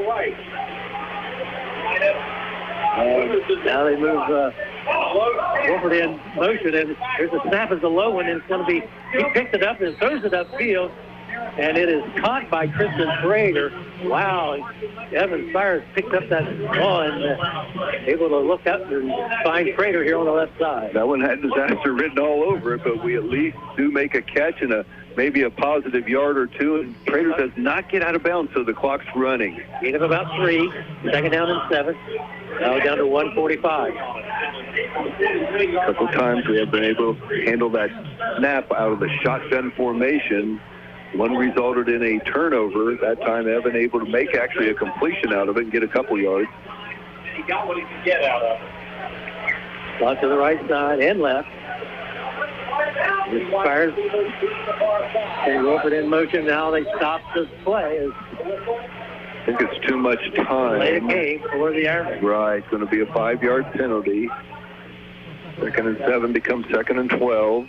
Ironmen not actually, looks like they're trying to really work this clock, and a lot of time run off on that last play. He's at 1:22 now. The clock is stopped after the penalty. 2nd and 12 for Jackson. I would think Coach Hall wants to keep somewhat momentum going in at halftime. As you know, they get it back to start that third quarter. You don't want to make a mistake here. Shotgun formation for Spires. Good snap, looking, steps up in the pocket, and will be tackled back at the 36-yard line by the Pirates. Loss of about 3 on the play. Number 6, I don't have him on their roster, but he did a nice job there of bringing Evan down for a sack, and the Ironmen looking at a 3rd and now very long, 14. Timeout on the field? I think Wheelersburg, or Jackson took the timeout. That should be our last one. And once again, now you got to be thinking you do not want to make a mistake here. You want to take this lead in at halftime.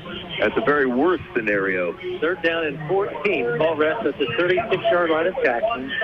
Once again, don't leave us at halftime. Obviously, Pete Wilson will give you stats. That's always exciting. We will talk about this first half action, but we got a guest tonight. We do. We got a guest. She's going to tell us a little bit about what this very busy week coming up is going to be like for everybody in Jackson. Pete, will you be busy this week? I will be. No doubt about it. I won't be the only one. I know. Okay, here we go. 3rd and 14 for the Ironmen. Back of the year for ball. Spires. He's Wolford in motion. Hank fakes to him. Ends up room. Side. Evans puts his head down at the 44 and picks up yardage out to the 45-yard line. He's about 5 yards short, and now a timeout is being called on the field. Ironman down right now. Can't quite tell who it is. It's one of our linemen right at the 45-yard line. It's Evan Spires. Is it Evan? Yes. Evan is down right at, he took a big hit. Yes, he did. I thought it was a lineman, but it's not. It is Evan right at the 45. He's able to, there was a quarterback keeper, had some room, got his legs knocked out from under him. He set around the 45, 46-yard line. 1:03 remains before halftime. The Ironmen now looking at a 4th and 4 at their own 45, the 46-yard line. Probably punted away to the Tigers. Spurs had some room on the left side, but then it closed. Jason Crawford, Doc Owens, they're all out there immediately. Even Coach Hall, all been over checking out Evan right now. Hadn't moved too much yet.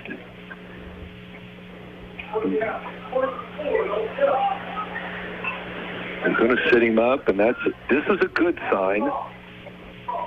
But they're going to help him off. Pretty gingerly on that. Yeah. We'll take it after this one, John. Walking off the field with assistance. Okay, so it's 4th down, and Ironman will in a punting situation.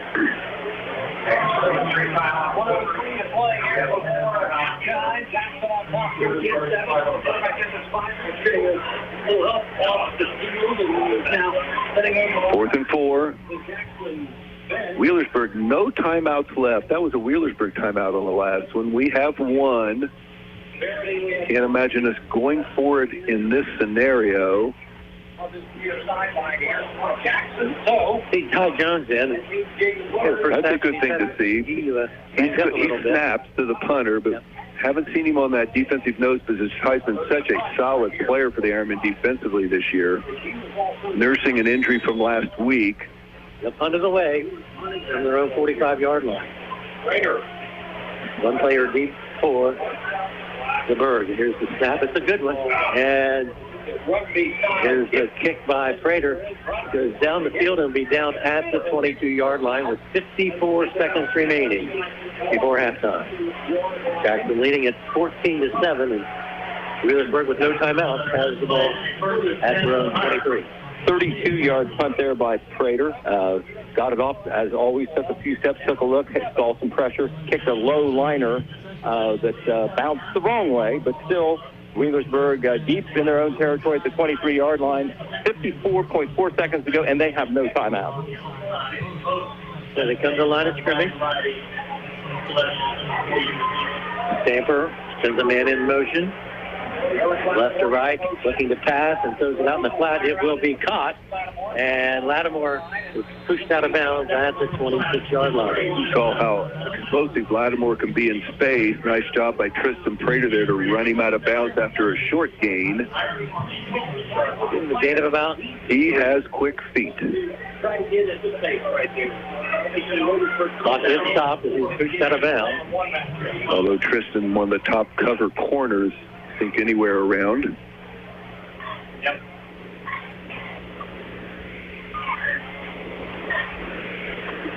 Wheelersburg taking their time in the huddle. 5 seconds on the play clock. They just down the line of scrimmage. Snap is back to Stamper. He's going to take off and run, and he will be tackled out of bounds at the 33-yard line. Short of the first down. That'll be 40 seconds on the game clock. Hunter Webb wraps him up and brings him down. It will be a first down. Mark it out at the 34-yard line. Another first down for the Birds. They have no timeout. Lattimore to the left side. Can't let anybody behind you now. Defensively. Clark to the right. And play action. Looking up the field. The ball is caught by Lattimore. Cuts it back inside. And he'll go down at the 36-yard line. Tackle on him like Drew Bragg. Now they run up to the line of scrimmage. Drew Bragg on that tackle. Trying to rush it a little bit here. And they do spike the ball to stop the clock with 22 seconds left. Gives them time. Remember, they have no timeout. So it's 2nd and 10 or 2nd and 8. Ball is at the 36-yard line. Jackson with the 14-7 lead. Jackson gets the ball to open up the second half.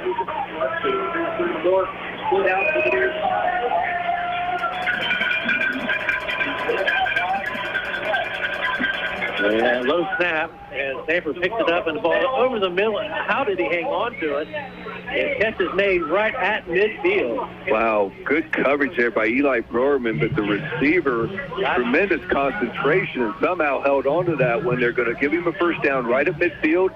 They will start the clock once the chains get set. And up under center is Stanford. Takes it in, he spikes the ball to stop it once again. 12 seconds left on the clock. Just for fans listening, Evan Spires now is being carted off the field on the cards. This is not a good sign. He was injured in the last play offensively. Certainly keep their hopes that it's nothing serious. Well, rest at midfield for the Ironmen. 12 seconds remaining for Wheelersburg. 1st and 10, or 2nd and 10 at midfield. Gilbert takes his snap out of the gun.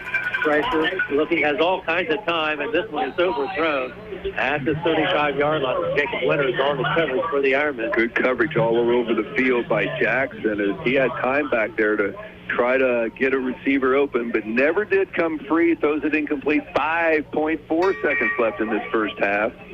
Andrew Davis, the Ironmen, on this play. 5.4 seconds remaining. Mitchell Dobbins in at the defensive tackle position to put a little bit of Mitchell Mapes. He's got some Dobbins in him.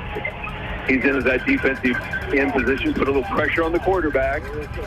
Pressure, and the quarterback will go all the way back at the 35-yard line. A.J. Denny and Mitchell Mapes in there. They wrap him up for a big sack, and that'll end this first half. That's the way the first half ends. Big sack there for the Ironman defense. And the score, the Jackson Ironmen with the 14-7 lead as the two teams in the locker room. Game of opportunities so far as the Ironmen missed opportunities for actually both teams. The Ironmen that the touchdown, the skip and score called back. And we had the long pass to Cade Woodford. Looked like it was going for a touchdown. He stepped out at midfield. They caught him on that one. That brought one back. Cade had the great run that got called back.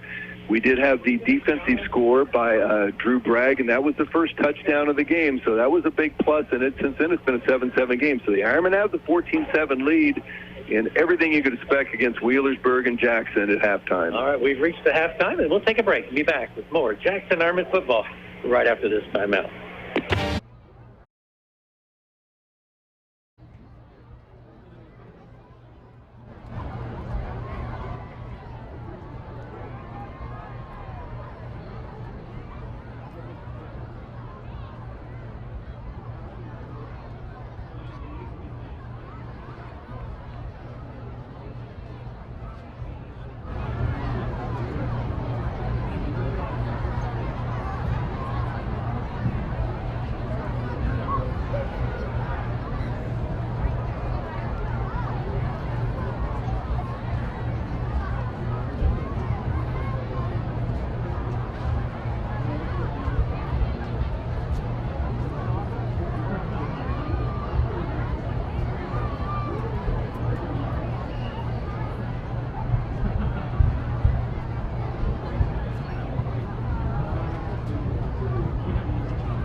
the band isn't wearing its traditional attire this evening, we want all of our Jackson Middle School parents and students to see just what it means to be in the band. We have students in each and every sport and student organization, from football, basketball, softball, soccer, golf, track, cross-country, bowling, esports, drama club, YLA, the Leos, National Honor Society, Tri-M, IQ, and so much more. It's never been a better time to be a part of the music. And we believe that you probably know our next tune by Cher, a hit from 1998.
Chart topper by Kesha, Your Love Is My Drug, featuring a dance designed by the Jackson Marching Ironmen class of 2022.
And now, would you help me welcome to the field our band's class of 2026, the Jackson Middle School 8th grade band.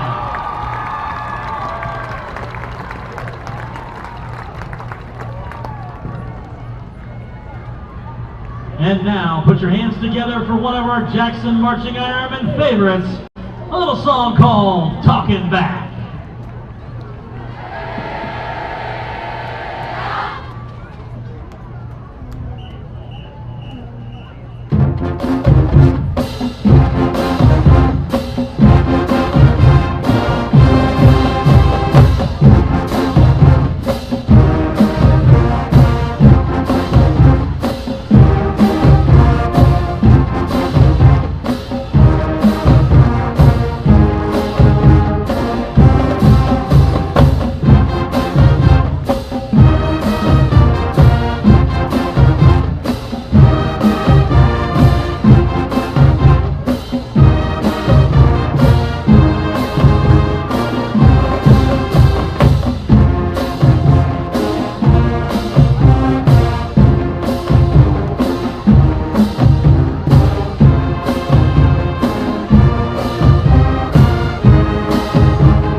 with the 8th grade band and a solo by Camden Robinson. Give it up for Louie.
Let's give one more round of applause for our Jackson Middle School 8th grade band.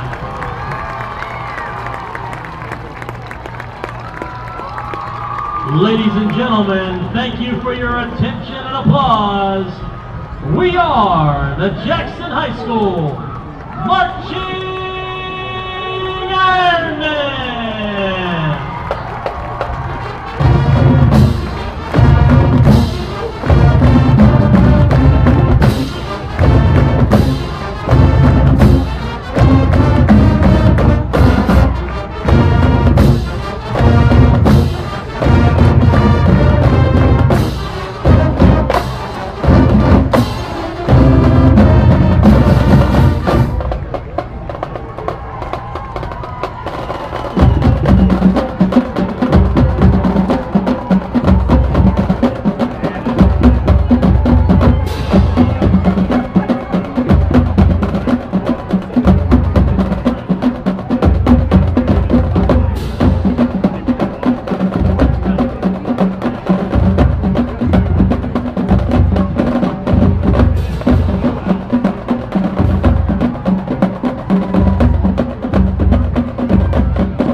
Time management, baby. Time management, I'm cheaper every day.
half, 15-15. Another future Jackson opponent, the McLean Tigers, who are undefeated so far. They have missed a couple games, though, because of cancellations. They're tied 0-0. And I think Courthouse is off this week, aren't they, because of the COVID situation? I believe they are. There are a number of cancellations. I know that was who Waverly was actually going to play, and then they kind of put together this Portsmouth-Waverly game at the last second like we did Tri-Valley. Right, I see at least 4 cancellations there so far. Looking at any other, that McLean, by the way, is playing the Schroeder Jaguars. I don't even know who the Schroeder Jaguars are, but they are tied with them at halftime. Also, Meigs over River Valley, 21-6. Chesapeake trails Colgrove, 22-7. The Tri-Valley Scotties, who have lost only to the Ironmen this year, they're up on New Lexington, 27-6. That's good for Jackson's playoff points. And let's see what else. The Rock Hill Redmonds and the Fairland Dragons. Fairland leads Rock Hill 20-0, or in the third. That game's now in the third quarter. All right, here's the waiting on the kickoff. will be the Wheelersburg Pirates kicking off to the Jackson Ironmen. This is Cade Wolford. Here is Damon kick is teasing up just shy of the left hash mark. Kick is going to high kick, and it will drive to the 2-yard line. Taken there in the right corner. Returns up the left side of the field, and out near the 20-yard line is Wolford with the return. Got it out to about the 19.5-yard line. Good high kick, so he had to, give their kickoff team plenty of time to get down the field, but Cade brings it across and gets it. They're going to mark him, right at the 20, a little bit across the 20-yard line. Ironman with his first possession. They have the 7-point lead. A nice drive would certainly be a good thing at this moment. From the left hash mark is where they'll start. We will see Jacob Winters at quarterback. Evan Spires injured late in the first half. Spires in the shotgun, takes the snap. He looks, throws it upfield. The ball will be caught by Tristan Prater. Wow, what a bullet thrown by Jacob Winters. Wow, showed some arm strength there, but as they're saying, it was incomplete. 2 defenders were right there on Tristan, and so the ball got knocked loose, goes incomplete, 2nd and 10. All right, looks like a catch from here. We mentioned Evan Spires being injured, talked with Coach Travis Huff, and it is a knee. Don't know the degree of it yet. All right, probably we will not see Evan in the second half. We'll break the huddle, Wolford. Has the wing on the right side. He goes in motion, and they hand it to Wolford coming around the left side. He breaks some tackles. 30, run out of bounds. After he gets first down yardage around the 36. Clear across the 35. Nice run there by Cade Wolford. Was able to make a tackler miss, and then he uses those quick feet. Gets his first down yardage there, left side of that offensive line, doing a fine job out there. First and 10 at the 36-yard line. So that time, Cade was able to get the flank there, and if he can do that and turn upfield, he's probably going to get some good yardage. Nate O'Brien, Tyler Messer on that side of the line, get some good blocks, giving Cade some room. That's his best run of the game, a 16-yarder for the sophomore. There's Winters getting the snap, takes it, now he'll throw it out. The flat is caught by Wolford. Wolford is tackled immediately here on the near side of the field by Lattimore. It'll be about a 6-yard gain. Cade running the ball and catching the ball tonight. Boy, he wanted to try to make that tackler miss on that tackle, but he was able to wrap him up and bring him down. This is the opening drive of the second half. Jackson with the 14-7 lead and the football looking at a 2nd and a long 5. Prater goes to the right side. Groman over there too. Wolford goes in motion. They fake it to him. Here comes Winters right over the center, and they'll go down at the 43-yard line. No man who makes the tackle. I'm telling you, there's where 2 bodies, big bodies met. Jacob Winters running it. Drew Holsinger makes the tackle. He's 5'10", 245. Made one of the big defensive plays in the first half. Brings Winters down on that one for a short gain. Jackson looking at 3rd and 4. They break the huddle. Wood goes to the right. Everybody else, now they split out. It's Prater to the left side. Backs in the I formation.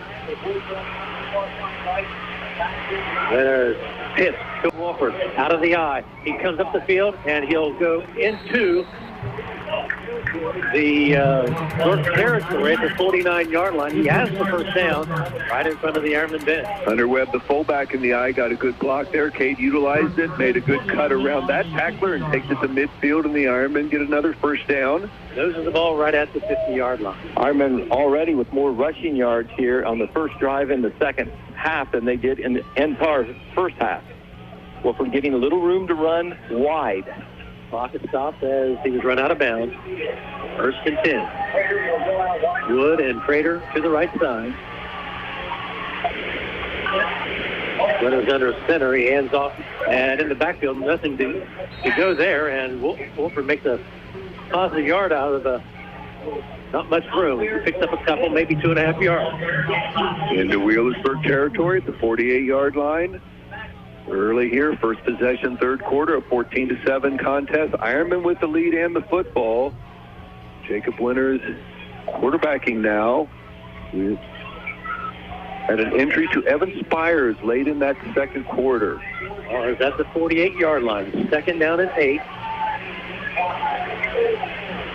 And there's under center footbacks behind him. Here's a quick pitch to the short side of the field, and it's Wolford, and he will go down at the 46-yard line. Quick pitch certainly been in the playbook tonight. They utilized it quite a bit, running to the short side. Ironman now going to be looking at a 3rd down and 6 situation. Ball at the 46-yard line. Eli Swords on the tackle for the Pirates on that last play. Ironman working the left side of the left hash mark. He's very close to the Ironman bench. Winters has been going over and checking the play with Coach Hall as they here in at midfield. Now the Ironman line up. Wide out trip to the right side. And wanting to pass is Winters. He's got time. Throws it over the middle. Almost intercepted. Wanted to go to Wolford coming in from the left side, across the middle, right at the first down yards, but the ball falls incomplete. It brings up a 4th down and 6. Ball got deflected. That's when the interception became a possibility, but it goes incomplete. But the Ironmen, it looks like they'll bring out the punting team. Tristan Prater will step back.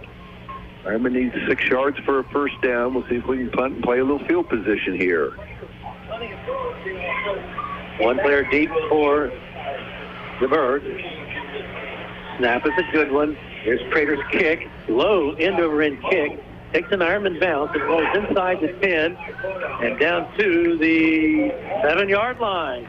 Ty Jones with the snap, and he was also the first one down the field, and he kills the ball, as you say, at the 7, maybe the 8 they'll mark it. We'll see, but excellent net yardage there, Pete Wilson. That's a 38-yard punt, and remember, with punters, it's not only the distance, it's the return, and do you get it inside the 20-yard line, and Prater has done that a couple times tonight already. This will be from the 8-yard line.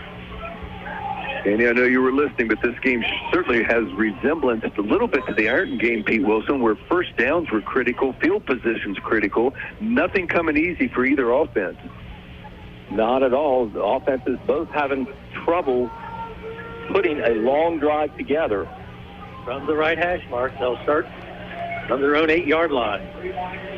Stanford takes the snap, puts it in the belly of the first back through, and he'll get at the line of scrimmage and really bottled up there. Grant Maston's first hit. Grant really just submarined his way right through the blockers and knocks the runner down. They're going to give him 0 gain. I think he got back to the line of scrimmage, and that's it. Yep.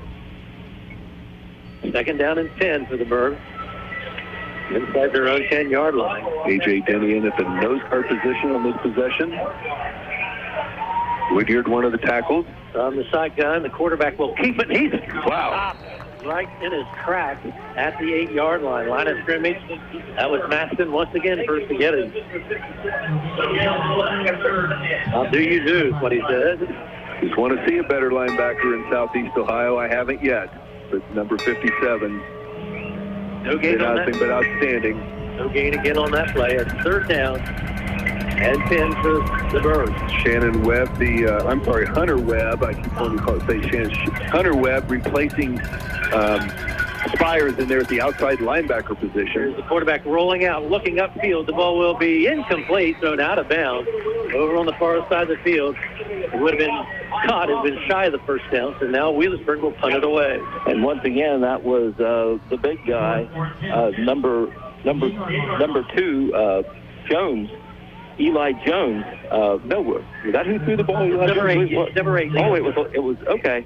Eli Jones, number 8. Eli Jones on the ball. Rolling out to his left, but had nobody open, throws it out of bounds. So a great job defensively by the Ironmen. A quick 3 downs, 4th and 10, forcing them to punt, and the punter will be standing in his end zone. About halfway back to the end line is Salmon. Cade Wolford, the lone Ironman defender back. He's standing right at his 50-yard line. There's a short kick. End over end. It takes a high bounce and will be down around the 42-yard line in Wheelersburg territory. So not a very good kick by his standards, but the Airmen will take over with excellent field position. They are going to put it on the 43-yard line, it looks like, where the field judge has it spotted. So that will be a 35-yard punt there by Salmon. high in the air, but it looked like that maybe he didn't hit that squarely either, and he didn't get much of a roll either. So Ironman with an opportunity here, starting at the Wheelersburg 43-yard line. Winners in the shotgun formation, four-man defensive front. Here's Wolford with a carry around the right end. Can he turn the corner? And Wheelersburg, good pursuit as number 21, Landon Hutchison, comes up with a big tackle. It's an outstanding play. He's only a sophomore. He had to cover some ground there very quickly and tackle Cade in open field. Cade does pick up one positive yard mark at the 42. Quickly moving third quarter play with the Ironmen cling to a 14-7 lead. 6 minutes and 20 seconds to go. Ironmen pick up a couple first downs, had to punt them deep, held them in 3 straight downs. Let's see if we can take advantage of a short field here. 2-score lead is going to prove to be big in this type of contest. 2nd and 9 for the Ironmen. And Winters, maybe a broken play, but he is runs over the right side, down to the 40, just inside the 40-yard line. Big hit there by Wheelersburg to bring up third down and 7. Jet sweep obviously in the play calling also with that quick pitch, that time the fake of the sweep, and then the quarterback keeper. Wheelersburg defense just been nothing but very solid tonight. They're not had many big plays. The one short throw to Cade Wolford that he took it all the way there, but stepped out of bounds. Probably been our biggest play offensively. Winners on 3rd and 7, wanting to pass. Throwing it down the field to Wolford. He's got him, and it's not caught at the 15, out of bounds inside the 5-yard line. Boy, there's a late flag way back around the 47-yard line, but it might be a late hit on holding. On Winners, but it's not. They were going to show holding. Boy, a beautiful pass up and over the top by Jacob Winners. His Cade Wolford right in stride would have been inside the 10-yard line, a first down for the Ironmen, and it's going to go for naught. All the way down inside the 5-yard line. Good over-the-shoulder catch by Wolford, but all for naught as this penalty. Cade Wolford's had some big plays that have been nullified tonight. 10-yard penalty moves the ball back into Ironman territory at the 47-yard line. Now we got 3rd and a bunch. 3rd, and we're back at the 47. We need to get to the 33. It's like about 20 yards. 3rd and 20. I tell you what, Dan, I can figure this up later, but Jackson's lost yardage in addition to the holding. I think it's in the about the 60-yard category. 3 very good plays right away. On just the punt, running into the punter the one time, cost us 19 yards. All right, 3rd and long. Here's Winners wanting to throw again. Penalty flags come in from everywhere. He's got Wolford again. Touchdown, Jackson. Jacob had all kinds of time. Let's see what the call is going to be. It is in the Jackson backfield. 2 flags are down. And boy, Coach Hall is not a very happy camper at the moment. Beautiful pass once again by Winners to Wolford. Hit him on stride. Somehow Cade got behind the defenders. I don't know if they respect Jacob Winners' arm strength. Oh my gosh, another hold against the Ironmen. Moves the ball back. Again, it'll be 3rd down, but this penalty thrown at the 38-yard line will move it all the way back to the 28. It'll be 3rd down and a mile. Some of the faithful here on the sideline, I don't think those are cheers for the officiating crew, unless you call them Bronx cheers. I think those are the Bronx cheers type. Wow. That was way back in the backfield where they were obviously trying to protect Winners. All right, see what the Ironmen picks them up with. 3rd down and 39 to go. True prevent defense for Wheelersburg. They're standing clear back around the 45. And a handoff on the end around to Wood. Wood has yardage up to 40. Breaks another tackle and picks up very positive yardage out near midfield. Boy, that is a big field possession play there by Jake Wood on the jet sweep, and he's able to pick up a lot of those penalty yards. Not enough of them, but if a lot of them gets it out to the 47-yard line, so the Ironmen can punt from there. Well, Prater will be in punting formation. We had the short field, Dan, and once again, not able to take a lot of advantage of it. Azure back for the Birds. Jonathan's kick is a good one, low knuckleball type punt, and it will take an Ironman roll inside the 25, where it's picked up and down right there. 3:55 to go in the third quarter. It's still 14-7 Jackson. Now Wheelersburg with another possession. Got to put the ball down on the, looks like they're going to put it down on the 26, so give Prater a 27-yard punt on that one. Coach Hall not happy on the sideline, up and down the sideline. He actually gets a chance to rewatch a couple of the plays. They have that capability now with the technology, and he's watching this play and just didn't seem very happy with those back-to-back holding calls. Handoff right up the middle. And Jackson defense doing a nice job stopping for no gain. Well, they're going to give him a positive 1 on that play. Looks like Brody Butcher, Drew Bragg, all involved in that stop. Not much of a gain, maybe a yard and a half. Once again, defense has been outstanding against this Wheelersburg team. We have the 14-7 lead. Seems like we've had a lot of offensive big plays taken away from us tonight. And that's the last series. They had two huge plays, one a touchdown, the other inside the 5 for a called back. 10 seconds, yeah, they're going to have to burn. Wheelersburg will take a timeout as the play clock has worked its way down inside 10 seconds. The timeout is on the field. We'll break away and be back with more Jackson Ironman football right after this.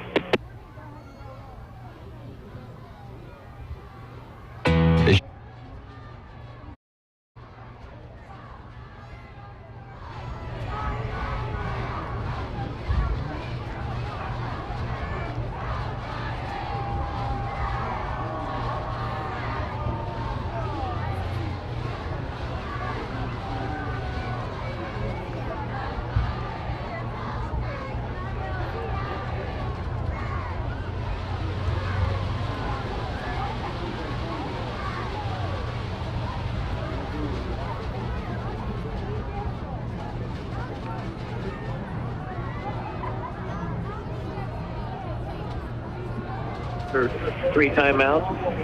The play clock had worked its way down into single digits, and now they're looking at a second down and 8 from their own 28-yard line.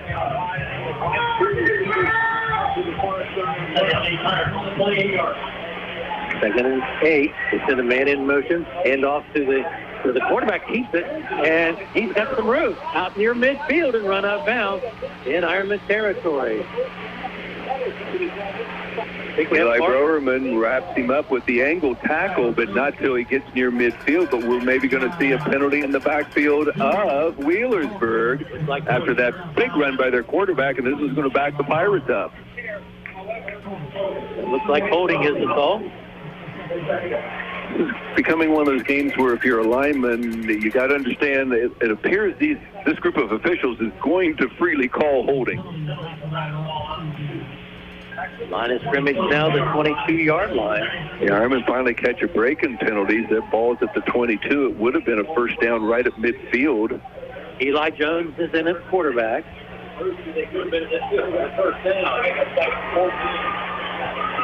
He wears number 8 for the Berg.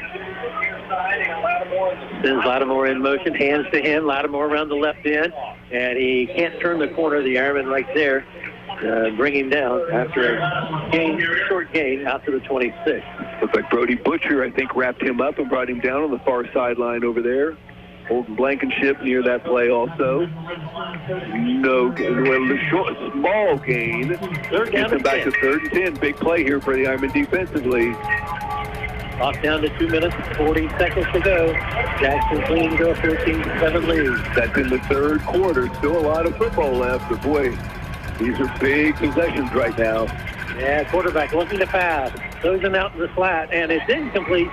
Thrown short of the receiver, number 4, Josh Clark, and it bring up a 4th and 10. Good coverage out there by Prater, Maston, all around the receiver.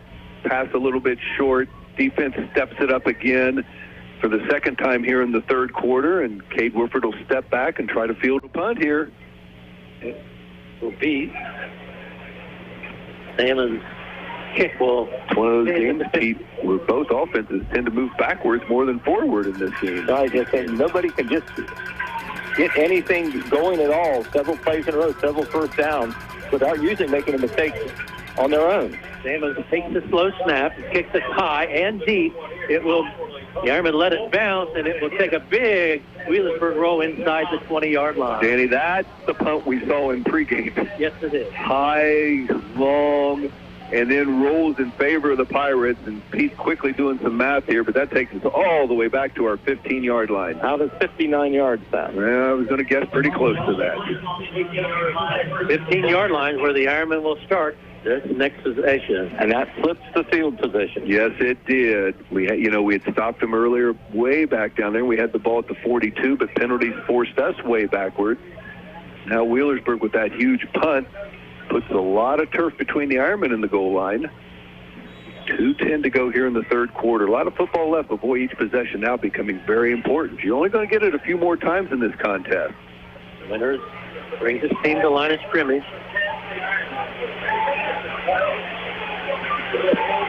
Stands in the shotgun formation, gets the low snap, hands it off to Wolford. Cuts it back. Now there's another. Now penalty. There's no penalty flag. It's Wolford picking up yards out to the 20. So you're just expecting to see one. Thought I did see one. Good cut by Cade to pick up 5 yards on that play. Jet sweep handoff. Second and a long 5. Clock down to 1:45 remaining here in the third quarter. Jacob Winters getting direction from Coach Hall on the sideline, runs into the huddle.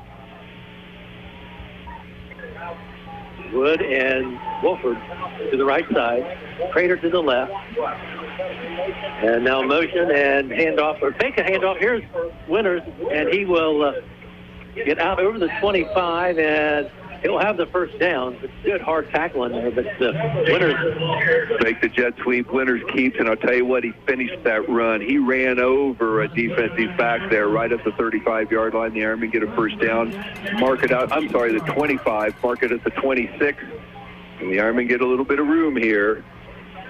1:15 on the clock, which will start as the chains are set.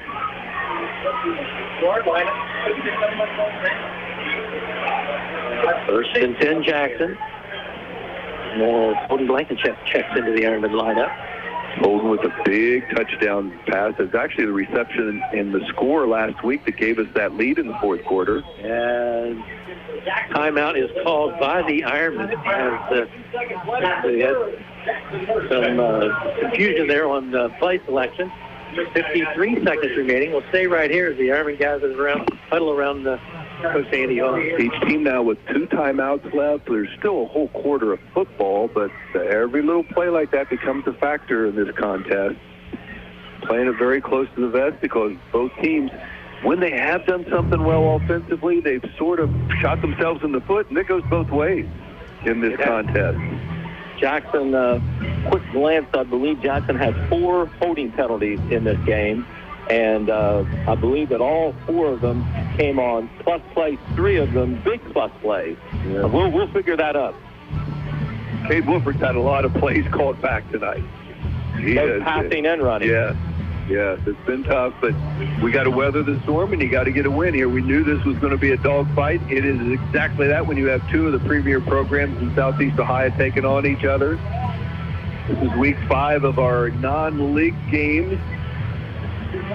That's a chase for the FAC title starting next week. Yep. We will be in Hillsboro, and that's always a fun one. But this one is the big one right at the moment. And the handoff goes around the left side. Is Wolford picking up nice yardage. Penalty flag thrown everywhere in the backfield. Cade picked up first down yardage all the way out to the 40, and it's going to come back. You can just see the frustration starting to mount in the eyes of the Ironmen.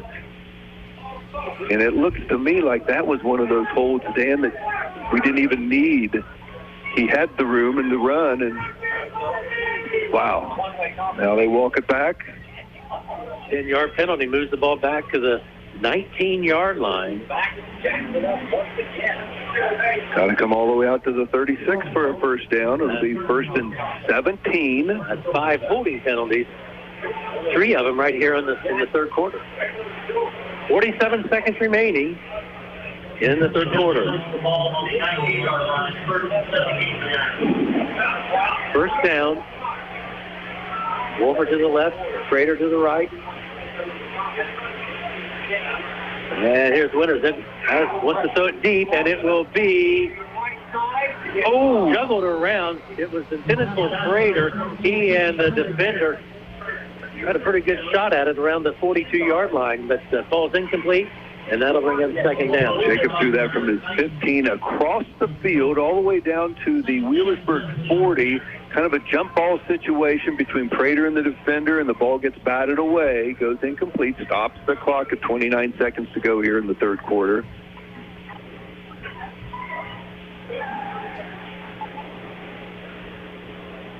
Ball placed at the 19-yard line. Once again, field position critical in this game. We work from the left hash mark as Prater splits out wide to the right side. And Winters takes it to Wolford, comes around the end left side, and driving, and tackled out of bounds around the 20, maybe the 21. That stops the clock at 21 seconds. That'll bring up a third down situation. Third and 14. Not the down and distances you want to be calling plays on. We'll see Eli Broerman will report into the backfield. Holden Blankenship. Xander Karagosian comes in. Looks like the Ironmen are going to want to spread it out here, see what they come up with. Karagosian splits wide to the right side. Blankenship in the spot that way. Third and 14. Wolford goes in motion. They fake to him, then throw it upfield. It's intercepted at the 30-yard line. And taking it down the sideline into the end zone. No signal yet. I think he's going to be tackled at the 1. They think it's a touchdown. Cade Rupert did make the tackle, but they're going to mark it about the half-yard line, it looks like. Not a score yet, but wow, a turnover, a big turnover for the Ironmen. Looks like a linebacker stepped in front of that pass, was able to pull it down, and he has a lot of open territory on that far sideline, dove at the goal line. Wolford gets him down, but really a short field here for the Pirates trying to tie this football game. They mark it at the 1. At the 1-yard line on the left hash mark. Wheelersburg a yard away from tying this game up. Had no scoring in this quarter until still just 9 seconds remaining. He breaks the huddle and backs are split. And the handoff over the right side and into the end zone for the touchdown. Wheelersburg 13. Point away from tying it up as they get the touchdown with 5 seconds to go in this quarter. Turnovers and defense.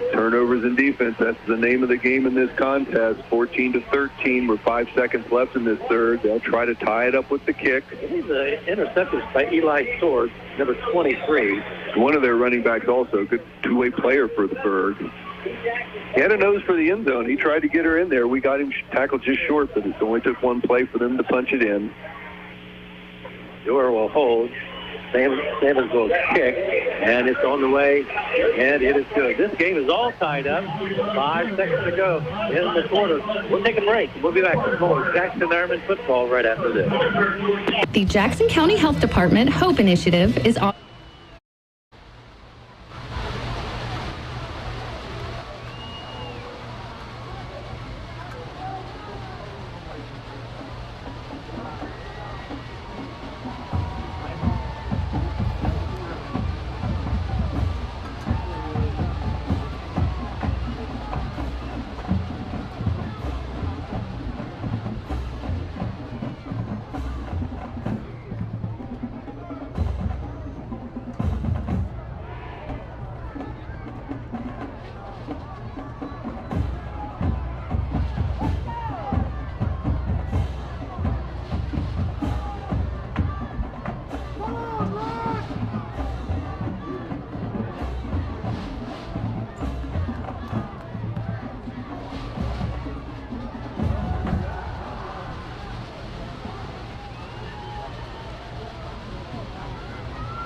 It's 14-14, and Pete Wilson, the Berg, capitalizes on an Ironman turnover. Well, it wasn't hard. 1 play, 1 yard after the 29-yard interception return by Eli Sword. Ethan Glover takes it the final yard. That's his second touchdown. Salmons kicks the extra point, of course, and we're tied 14-14. And here's the kickoff, and it will send the Ironmen back to the 2-yard line. And that's Wolford bring it up to 15. And out to the 20. It was one tackler at the 20 and run out of bounds at the 25-yard line, far side of the field. And the third quarter will expire. So a break in the action. Once again, into 3. It's Jackson 14, Wheelersburg 14. We'll be back with fourth quarter action right after this. Before, during, or after the game,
At quarterback, and he hands off to Wolford. Wolford around the right end, and he's knocked out of bounds for about a 3-yard gain. Big hit there as he run out of bounds. The crowd wanted a late hit, didn't get it. Crowd's working the officials a little bit now, aren't they? Trying. Yeah, they are. Yeah, a little bit of frustration on this home side. I think a little bit shell-shocked. Yeah. The game just, I think we're just shocked all of a sudden when that defensive play like that, and all of a sudden we're in a tie contest. Wide out to both sides for the Ironmen. To send Wood in motion. And fake to him. Here's Jacob Winters with a run. Takes it over the left side and picks up yardage out to the 33. Going to get a very doable third down, probably about 2. Let's see where they mark it. Maybe a long one. Early here, first possession, fourth quarter. Ironmen need to keep hold of this football. Put a drive together. Put some first downs together. There haven't been many first downs in this contest, is there, Pete? 8 for Jackson, 6 for Wheelersburg. Just underway in the fourth quarter. Jackson looking at a third down, a long one. Ball at their own 33-yard line. Winters up under center with everybody in tight. Handoff on the way. He's got the first down. Is that Hunter Webb, the ball carrier? I think it was Hunter. And it looked like Hunter hit and kept his feet driving because he didn't make it on the first contact, and he kept driving and picks up first down yardage. Out to the 37-yard line. Hunter's had to take a big role here in the second half. He had to replace Evan Spires' spot at the outside linebacker position, and he has become the fullback now that Jacob Winters now is entrenched at the quarterback spot. Spires injured late in the first half. And back to I formation. Here's the handoff to the second back troop. That's Wolford. Can he get the corner? He's got the corner, and now penalty comes in again in the backfield. Well, we hear next to us the Wheelersburg coaches in their side of the press box, and they're screaming for a hold, and I don't know if the official heard it or not, but that's what they're going to get. Another hold against the Ironmen. You've been counting them, Dan. Is that 6? 6, yes. And every one of them's been painful. And that was a good game by Wolford. Looked like he maybe about 7 yards. It's been the story of Cade all night long. Cade has really had some big plays tonight, and so many of them have been nullified. 14-14 is your score. Now with the penalty, 10 yards. Line of scrimmage is the 27-yard line. Kind of game when you think you had a very good football team this season. You got to find a way to pull these out. So the Winners is the quarterback. Roman in motion and looking to pass. Looking, going down your sideline, and the ball will be incomplete. Intended for Tristan Prater and Josh Clark with the defense. Ball falls incomplete. That'll bring up a second down situation. Jackson always likes Prater with that one-on-one coverage out there. They just weren't able to get connected on that one. Well, Winners can put it up there in the air, though, and carry a long ways. One-on-one, but Wheelersburg had the deep safety coming over with some support. But had him well covered. Yep. Karagosian out wide to the left. Slot to the right side for the Army. The Wood goes in motion. They take the ball to him as Winners keeps it. And he's tackled at the 29-yard line. Short gain of 2 on the play. 3rd and long, and it seems like we've said that an awful lot tonight. And they need to get it out to the 47-yard line. Mark the ball at the 29. You can do the math. 3rd and 18. 10 minutes remaining in the game. All tied up at 14. By the way this game started, we thought it would have been much higher scoring, but both defenses buckled down. We scored so quickly that we got the ball back again, had good field position. Instead of 14-0, it's been a dogfight from that moment all the way. Winners looking to run. He's tripped up at the 40-yard line. On 3rd and 18, he'll be about 7 yards short of the first down, and the punting unit will... Gave us a little field position, though. We were in that terrible down in distance. Let's see if we can execute a good punt and play field position this whole fourth quarter. 14-14 your score. Prater in punting formation. Wheelersburg with the interception and the last touchdown. Maybe has a little momentum going here in the fourth quarter as they stop the Ironmen. Here's Prater. He was punted away, nearly blocked, end over end catch, and it takes a big Ironman roll, and it will be down at the 26-yard line. Tristan a little gutsy on that one, wasn't he? Had pressure and had him in his face, but he was able to get the kickoff, rugby style, line drive kick, gets a little bit of a roll, and gets us moved down the field a little bit, sets up our defense for, seems like we put a lot of pressure on this defense tonight. Let's see if they can come up big again. That was a 34-yard punt by Prater, and no return. Wheelersburg will start from their 26-yard line. 8:59 to go. This game obviously up for grabs right now. May go to the team that can hold on to the ball, get some first downs, and not make a mistake. That's asking a lot, it seems like, in this one. Bo Landrum on the field right now is one of the cornerbacks for the Ironmen. At the 26-yard line, 1st and 10. And here's the handoff to Lattimore around the right end. He's got some running room, and he's out to the 40. And midfield and run out of bounds at midfield. It's going to be a replay. Eli Browerman tackles him right at midfield, but the penalty's in their backfield, and it's going to be a hold against the Pirates. And it's certainly going to put them in a tough down and distance situation. Penalty flag thrown at the 32, 10 yards from that spot. I believe Wheelersburg has 3 holding penalties now. So our 6, that's 9 holding penalties tonight. Lattimore gets credit for a 12-yard run, so not all that bad because where the penalty took place, they've actually got a 1st and 14 now. Yep. And in motion, they've handed off to the motion man and some running room. Breaks across the 25, not the 30, and he's wrapped up. Creed Warren is the ball carrier. He picks it up early off the 32-yard line. Xander Karagosian makes the tackle in the open field, but not until they get a very doable now 2nd and 5 situation after that positive run. 8:24 to go on this clock. We're in the fourth quarter, folks. It's a tie game.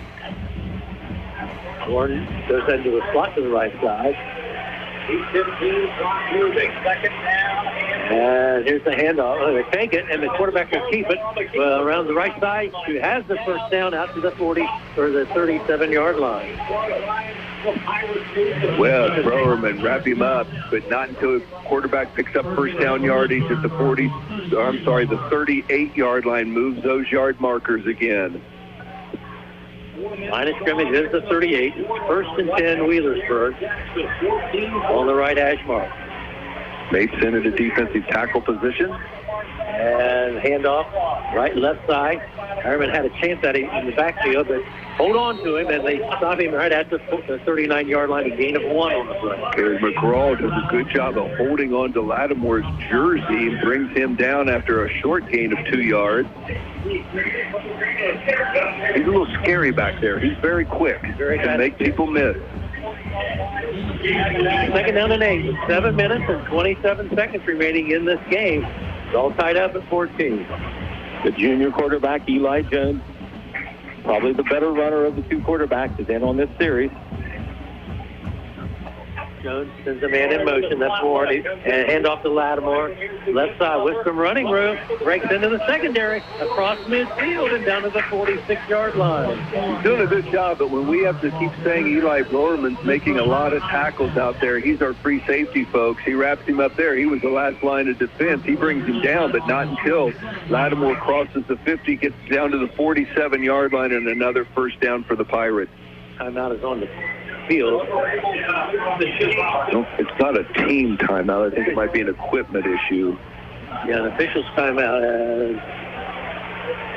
7:03 to go in this contest. The field has been shifted, as Pete said. The field position now in the favor of the Pirates. They have a first down in Jackson territory at the 47-yard line. As they break the huddle, wide outs to both sides. Right, Jones in the shotgun. And puts it in the belly of the running back, the motion man, and he's wrapped up and brought down at the 41-yard line. Grant Maston grabs him by the ankle and holds on, but it's a pretty solid first down play. Crosses the 45 down to the 41. 2nd and 4. Their offensive line has played very well this second half. Yeah. Especially more so in this drive. 2nd down and 4. Ball at the Ironman 41-yard line. Warren in motion and the handoff. They play action. Quarterback keeps it. And he stopped short of the first down. He crossed the 40, and that was about it. Maybe just on the other side of the 40. Brings up 3rd down and 2.5. Maston, A.J. Denny, numerous Jackson Ironmen there for the stop. Very good play defensively. 3rd down and 3, and you got to think this is 2-down territory if you're the Pirates. Clock down to inside 6 minutes now. Wheelersburg with the 3rd down and 3. Looking out of the shotgun. Jones, the quarterback, counteracted. Quarterback keeps it. He has the first down, and he'll be tackled at the 35-yard line. Browerman wraps him up, brings him down with the help of a couple of the other Ironmen in there, A.J. Denny, but boy, that's a big first down for Wheelersburg. Mark at the 35-yard line. Another first down for the Pirates. Pete, we had done such a good job on them. Boy, they've come up with, 3 straight first downs? 3 straight first downs to give them 9 for the game. I believe that's the most first downs they've had on any series, and this is the series that could spell the result of this game. Especially with their ability as a field goal kicker. We know he has a strong leg, and they're approaching that area on the field. Lattimore in the slot to the right side. Working out of the shotgun is Jones. Hands it to 24, and he stopped at the line of scrimmage. That was Ethan Glover, the ball carrier, stopped right at the 35. 2nd and 10 coming up for Wheelersburg. Now down inside, 5 minutes remaining. But Tyler Messer, Andrew Davis, all involved wrapping him up on that tackle. Wheelersburg working that clock. It's taking a lot of time. They know they've got field goal, but now right now you'd be looking at such a long kick. It'd be a 52-yarder. That's a little probably out of their range, I would think, but they don't mind letting a lot of this clock run down. They'd like this to be, if the Ironmen get the ball back, they want them to have very little time. And they have to take a timeout and to preserve the penalty. 4:13 remaining. It's timeout on the field, and we'll be back. Jackson Ironman football continues right after this.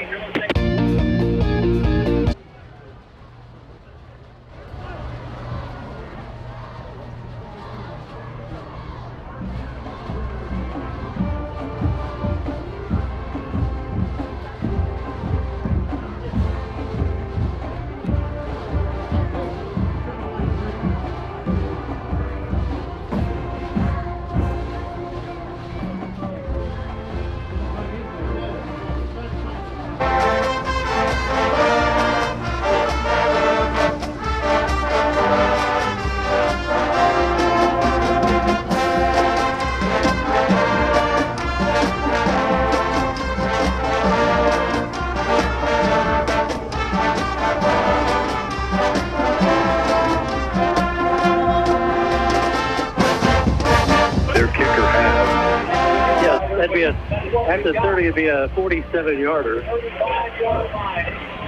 Probably worth a shot at 10. Absolutely. Looking at a second down and 10. Go at their own, or at the Ironman 35-yard line.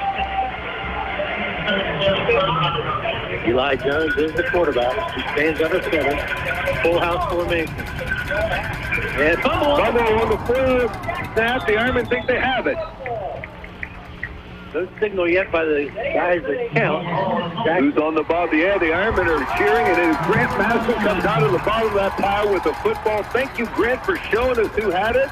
He hands it to the official, and wow, how big is that? Obviously a mistake by Wheelersburg. The quarterback center exchange not clean. Ball was on the turf. Massey gets in there and digs it out. Ty Jones was in that time at the nose guard position. Dan, who we haven't seen much of Ty tonight. Have not yet. Well, it'll be 1st and 10 for the Ironmen. Can they do it? That's the third lost fumble for Wheelersburg. 2 very early in the game, and now 1 when they seem to maybe be on the way to possibly a game-winning score. Now Jackson has that opportunity. They have 2 timeouts, 4:09 to go. Plenty of time, but no time to waste, though. Ironmen were huddled kind of on the sideline. They come out, come to the line of scrimmage. Think of Winters under center. He has his back behind him. So counteraction in there, and the handoff will go to Hunter Webb, who picks up almost 5 yards. Hunters ran hard a couple snaps that time. Near picked now almost 5, giving 4-yard gain right up the middle. Under 4 minutes to go in this contest. 14-all is your score, folks. It's been a dandy here at Alumni Stadium. Clock moving as this is 3 minutes and 45-second mark. Ironman working from the right hash. Wood goes wide to the left. Crater to the right. Winters back to the right side, and it's Wolford trying to get to the corner. And Wheelersburg cuts it down. Gain of about 1 on the play. It'll bring up 3rd down and 5. Another pretty good play by Landon Hutchison. He's a young man that came out there and was able to find some pursuit angle and keep Cade tackled. Now we'll see one of their top players is limping off, and Drew Holsinger. He's made a couple of big plays. He's running to the sideline gingerly. Winters gets the call from Coach Hall on the sideline. We're at 3:05 running clock. The right hash mark. They send Woods out wide to the right. Winters takes a snack. Quick pitch to the right. Room. And it's Wolford tripped up in the backfield. Good defensive play by Landon Hutchison. He tripped up Cade Wolford. Looked like he had a little bit of running. Oh, and I'll give some credit to Wheelersburg. Their pursuit has been quick to the outside. Cade picks up 3 yards. We needed 5. It's 4th and a long 1. And the Ironmen appear to be playing for it on their own 44-yard line. Play of the game right now. To get to the 45. 4th down and 1. Everybody in tight. Split back. The Ironmen move. Penalty on the play. The Ironmen jump offside. And that'll cost them 5 yards. That changes a lot of philosophy there now. 4th and 6. A lot of new bodies coming on the field. I think Coach Hall now probably feels he has to punt the ball. Ironman, now Crater comes onto the field. 1 player deep for Wheelersburg to return. 16 on the clock. Good snap from center, and there's the kick, end over end kick, and it will be bobbled, taken at the 25-yard line. He made a fair catch, so once he controlled the football, it's dead there. So they'll mark him at the 25, and it will be Wheelersburg football. They have 1 timeout. 2 minutes, 8 seconds remaining. The Ironmen failed to capitalize on the turnover. 33-yard punt by Prater. Wheelersburg, 2:08 to go, and let's see, they have 1 timeout. Of course, they've mainly been running the ball, so let's see what they might do. Ty Jones, the senior nose guard, has been nursing an injury. Hadn't seen much of him tonight. He has played the last 2 series, plus he has snapped to the punt tonight. He's a factor when he's not in there for the Ironmen defensively. It hurts. 1st and 10 for the Birds. Ball at their own 25-yard line. They work out of the shotgun. And low snap bobbled by the quarterback, and he gets around the end and brought down by Maston. Grant Maston. Wow. Yeah, it looked like the quarterback might turn the corner, and Maston just chases him down and brings him down for a tackle for a loss. A loss of 1.5 on the play. Clock down to 1 minute and 50 seconds remaining. It's moving. Berg looking at 2nd and long. Game is caught at 14, and Lattimore in motion. They hand off to him, or that's Warren. Lattimore cuts it back inside, and he'll be stopped as he crosses at 30, give him the 32. More defenders tackle him than didn't. Big pile up at the 32-yard line, but it gets them back in a very doable 3rd down and 3. Clock running. We're at 1:17. Berg has one timeout. Jones in the shotgun. He's got wide outs to both sides. There's a man in motion. They hand it, and he gets the first down. It's going to be very close, right at the 35-yard line. They'll stop the clock and take a look. Wrapped up in there by senior Ty Jones. He wraps him up, and it's going to be a first down. Mark at the 35-yard line. Clock stops at 58 seconds while they move the chains. Berg is up at the line of scrimmage. They'll be ready to snap quickly. 50 seconds remaining. Clock moving. And high snap, and they hand off, and they keep it. And he's going to be sacked for a loss. Winters there, and they bring him down. Winters and Ty Jones, and now a timeout is called with 37 seconds remaining. 37 seconds left. Wheelersburg will use their last timeout. They have none. 2nd and long. Jackson still has 2. Huddled around, both teams huddled around their head coaches. 37 seconds remaining in regulation. Coach Jake Taylor in that defensive huddle there, barking out the orders. 14 all. Ironman led 14-0 at that, or 14-7 at halftime. And Wheelersburg getting a touchdown as the 3rd quarter expired off the interception and return to the 1-yard line. That's where we stand. 14 all. Haven't scored the second half, but we had a long pass inside the 5-yard line called back. We had a long touchdown pass called back. The ball will be at the 33-yard line, right side of the field. For the Pirates, they're looking at a 2nd down and 12. And the Pirates really have only thrown the ball deep one time. It's not normally part of their attack, but what would be called for here? Empty backfield for Jones. They play action and back him. He has to pitch it back to a man. That's Lattimore running, and he will be stretching the body out for a first down. Looks like he may have just... Well, he dove at the 45, and they think up here that he got it. Let's see where they mark him at. Well, the Ironmen had him, the quarterback, sacked in the grass, stretching that shirt, and he pitched him back to Lattimore, and he picked up the first down. Tyler Messer had the quarterback wrapped up, was about to go down, and you're right. He was a very heady play by the quarterback to pitch it to Lattimore. He used his quickness to get a first down at the 46-yard line. 26 seconds left. 1st and 10 for the Berg. No timeouts for the Berg. 46-yard line. High snap. It's Stamper with the quarterback, and he throws it upfield. Caught. Oh, they kept the clock running. Short pass, and he caught it at the ground right by the out of bounds, but they keep the clock running, so we're 15 seconds running clock. 49-yard line. And they spike the ball to stop the clock at 11 seconds remaining. No timeouts for Wheelersburg, so it'll be very hard for Wheelersburg to even make the catch and get their field goal team on the field, but Jackson's going to take a timeout and certainly talk things over defensively here. Timeout on the field by the Airmen. We'll break away, and we'll be back right after this timeout.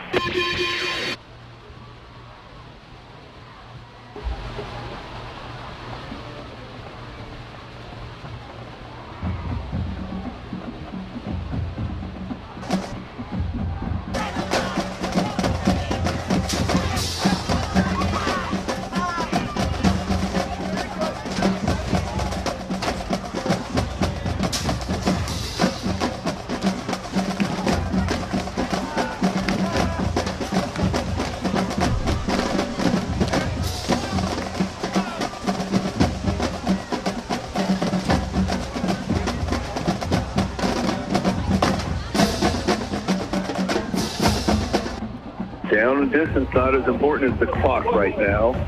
No timeouts remaining for the Birds. Tie game, they're 49 yards away. See what they can come up with here as Tamper in the quarterback. And he's back to pass, looking deep down the field, and the ball is caught for a first down at the 38-yard line. Wow, were they playing just to see if they could kick a mammoth field goal? The ball is marked at the 38 or 9-yard line. 5 seconds remaining, and you may see the... Doesn't look like it got the... Yeah, they have the kicker out there. This will be about a 55-yard field goal. We'll mark it at the 46, so it's a 56-yard field goal. With 5 seconds remaining. You got to remember, you got to cover this also if you're Wheelersburg. The Ironmen could run it back on a short kick. Salmon will take a long field goal, and the kick is on the way. Well short, bounces into the end zone, and it is short time on the field. Has a There's a flag down, and the Wheelersburg fans think it could be a penalty against the Ironmen that could prolong this another play. Well, they get another look at it. Probably 15 yards. Right, let's see how many yards. What is the call? It's a major penalty. He wasn't that short. He was a good maybe 8-10 yards short. Looks like they're going to mark it at the 41 now. 5.2 seconds left. They're going to get another chance. Never did see what the call was. The penalty against the Ironmen.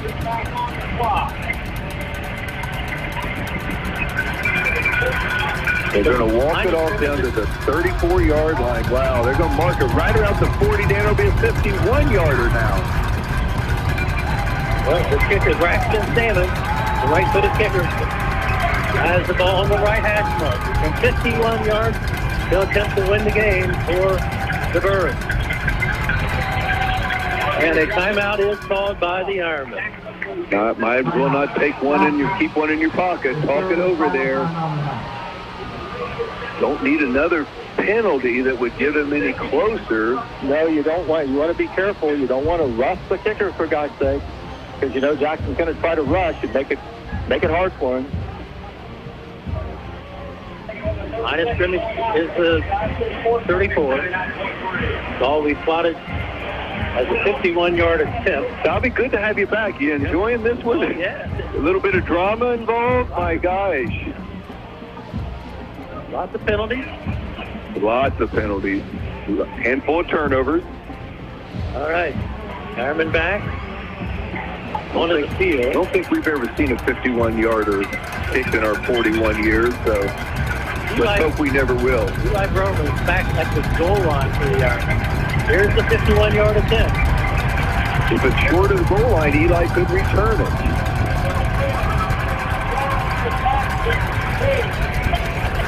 And a kick on the way. He's got a leg. It's going to be...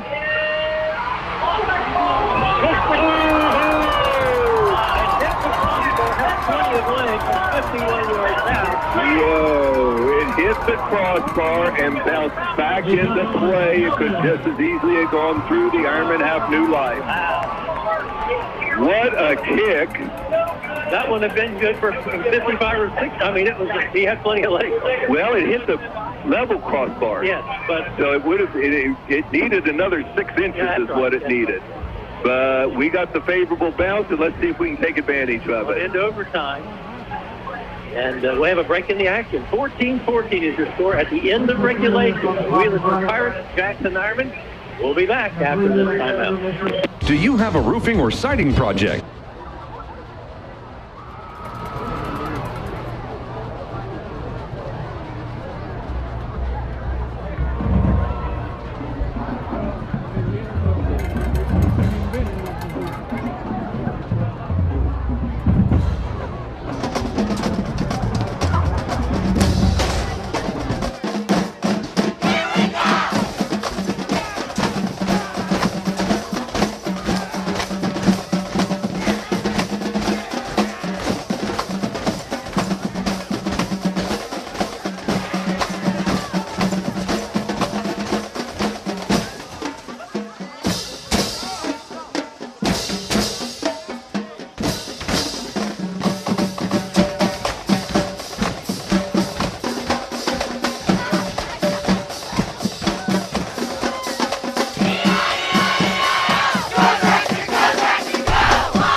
No, I haven't. I think I've seen a field goal hit the crossbar, but not from 51 yards. Wow. See, Captain Grant Maston will represent the Ironmen out there at midfield. For Wheelersburg, we'll see Drew Holsinger, two of the outstanding defensive players on each team out there shaking hands. We'll see who gets the ball first and in what direction they want to go to in overtime. An official is talking to both captains now. And explain the overtime procedure. Yep, overtime game I can remember in recent years. It's been quite a while. We've had them. We've done them before. And wow, what an interesting football game. There's been so much to talk about in this game. So many opportunities by both teams.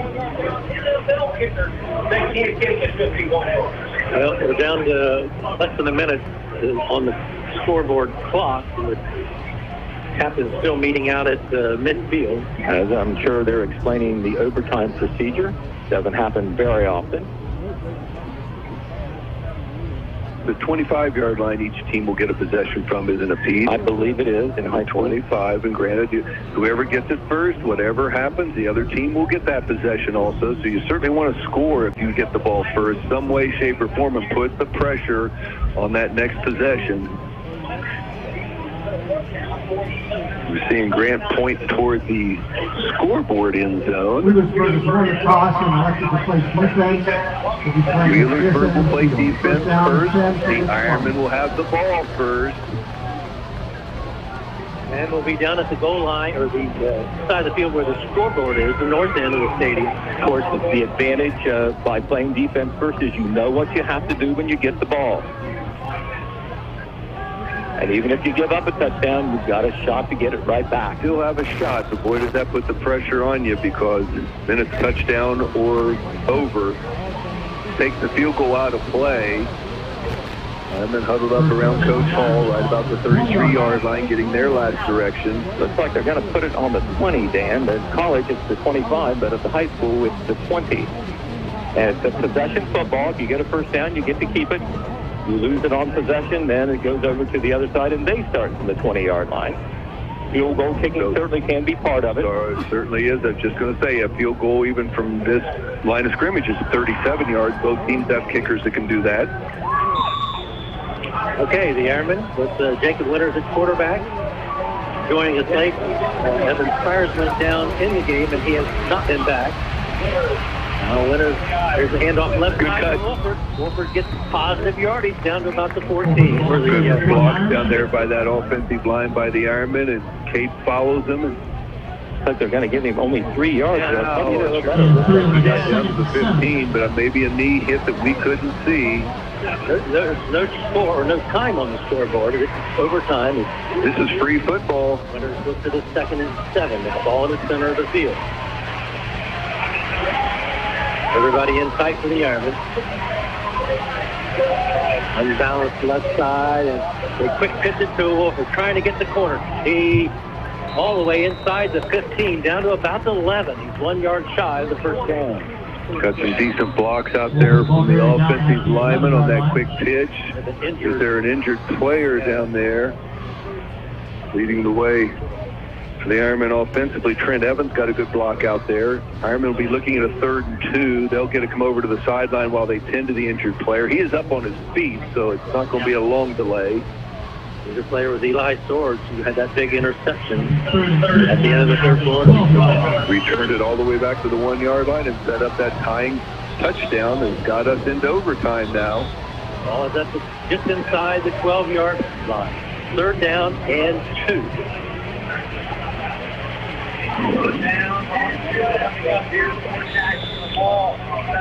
Okay. Ironmen caught back on the field. Ball placed on the right hash mark. Full house formation for the Ironmen. Goes under center. And handoff, left side. He's hit in the backfield and tackle. Making a big tackle is number 26, Carson Williams. Got in on the opposite side. He came in from the backside. He went a long way to get Kate tackled there. So now the Ironmen get no gain. 4th and 2 And the Ironmen will play for it. Big as this. Leonard comes over the sideline, gets the play from Coach Andy Hall. Ironmen need 2 to keep it alive. Must reach the 10-yard line. Full house formation. Leonard, play action, looking to pass. To Wolford, touchdown, Jackson! Beautiful play action fake. Cade Wolford circles out of the backfield in the full house formation. He is able to beat his defender, and Jacob Winters with a beautiful touch pass over the top. Hits Cade Wolford, the Ironmen draw first blood. And so penalty flag. So here comes the extra point. Ethan Crabtree to try to make it a... These are big. You got to get this extra point. All right. Jacob Woods will hold. Snap, placement, kick on the way. It's good. 21-14, Jackson in overtime. They turn first possession into the end zone for a touchdown. And we'll be back with more Jackson Ironmen football right after this. Time with family.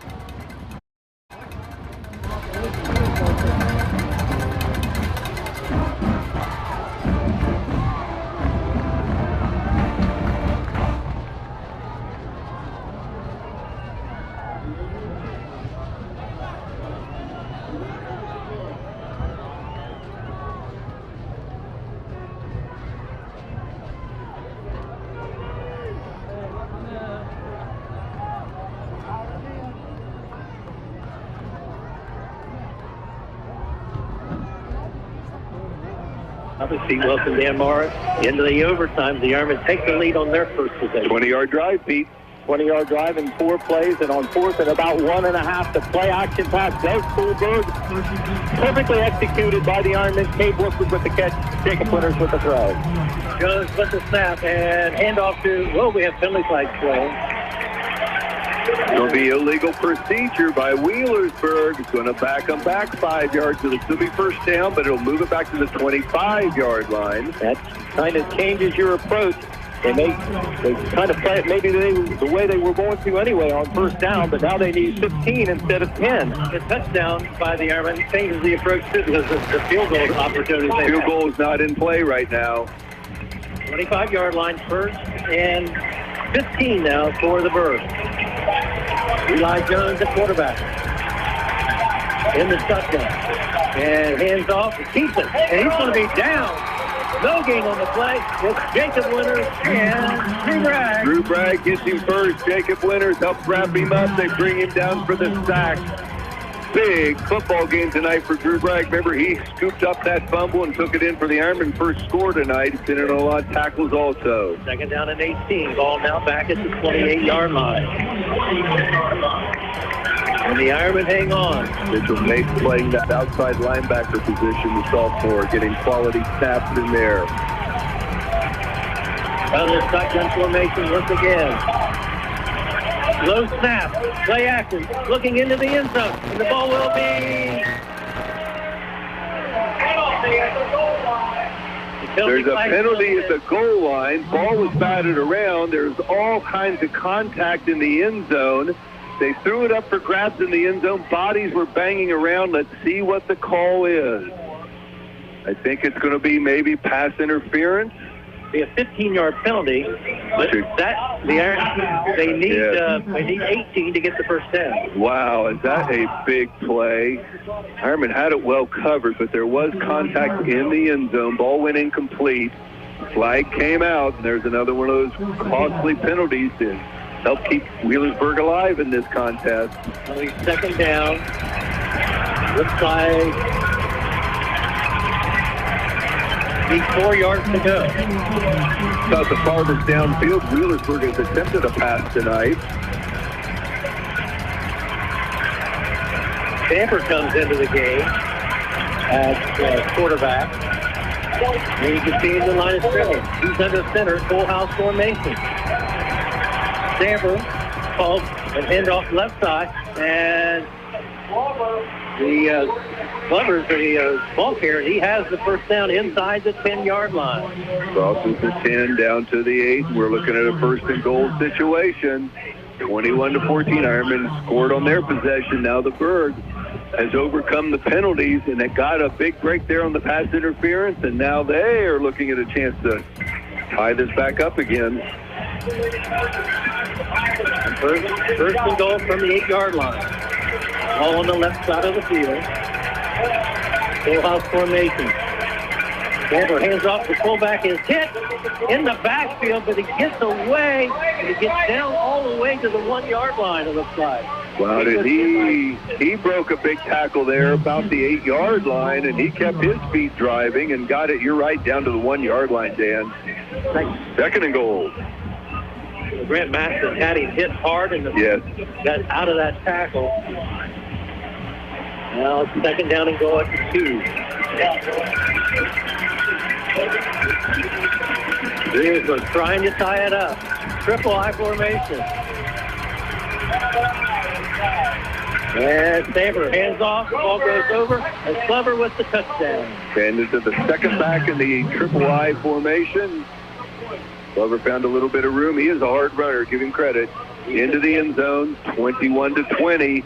How big is this extra point? They still have to execute it, get the snap and the kick. Got plenty of leg, but if he makes it, it would go to overtime. If he misses, wouldn't think they'd go for 2, would they? Jackson's going to take a timeout. We'll stay right here. If the think of the scenarios. If you're Wheelersburg, you're on the road. You know what a battle, and you've got 3 yards to get. You can win the game if you wanted to play for 2, but you also lose the game if you don't make it. Exactly. Would be a gutsy call. You got probably one of the premier kickers in all of Southeast Ohio, so I think you probably kick it. Pete Wilson, and pretty impressive drive by Berg. They had to overcome a big penalty, and they did it by getting one in their own. They did the pass interference play in the end zone. Jackson, I believe 6 holding penalties, and then the 7th major penalty, the pass interference, could be critical to the outcome here, as it opens the door for Wheelersburg to tie the game, and you don't know what will happen after that. Correct me if I'm wrong, but I'm pretty sure this is right. Now, if Wheelersburg kicks and ties it up 21-all, Wheelersburg will have the next possession. They have the next Ironmen possession. will have the secondary. We'll play defense again. And then if it happens to go to a third overtime, I believe they have to go for 2. Have to go for 2. Either after the, I think on the third one or maybe after the third one, not sure. Well, can the Ironmen get a turnover? Can they get create a fumble? See what happens. Wheelersburg is going to play for the win, folks, not going for the kick. Let's see if they try to force Jackson to jump off sides. Jackson uses a quick timeout to talk this over when they saw Berg was going to go for it. Wow. Thought it was crossing their mind. You know, when do you get an opportunity to gain 3 yards and win a football game? You have to think about it. But what a gutsy call would be for Wheelersburg. 21-20 is your score. We're in the overtime. And trying to see where Berg over there, if their kicker is standing just outside of the huddle. Coach Woodyard, Rob Woodyard, is over there huddled up around, it looks like his offense. The kicker's a few feet to the outside of that. I don't know. It would be a gutsy play, wouldn't it? But it's a game ender one way or the other if they go for it. The Ironmen can stop them, they win. 21-20, here's your score. They place the ball at the 3-yard line. And they're going to play for it. They're going to play for it, the triple I formation, quarterback under center. Triple I formation, handoff to the second back. And the Ironmen win! It looks like Jacob Winters was on top of that tackle. Had a lot of help from some other white helmets. But Winters brings him down for next to no gain, and Jackson is a sudden winner. With that victory, Coach Andy Hall gets this 100 victory. And Jackson Ironmen win it in overtime, 21-20. That is a jubilant group of Jackson Ironmen out there on the field. What a hard-fought game. Coach Hall and Coach Woodard are shaking hands about the 40-yard line. There was so much celebration. The teams have not even begun to line up yet. to shake hands. So much emotion involved in this with Coach Hall. That's his alma mater. His dad, Coach Larry Hall. He coached there 25 years, 7 as the head coach.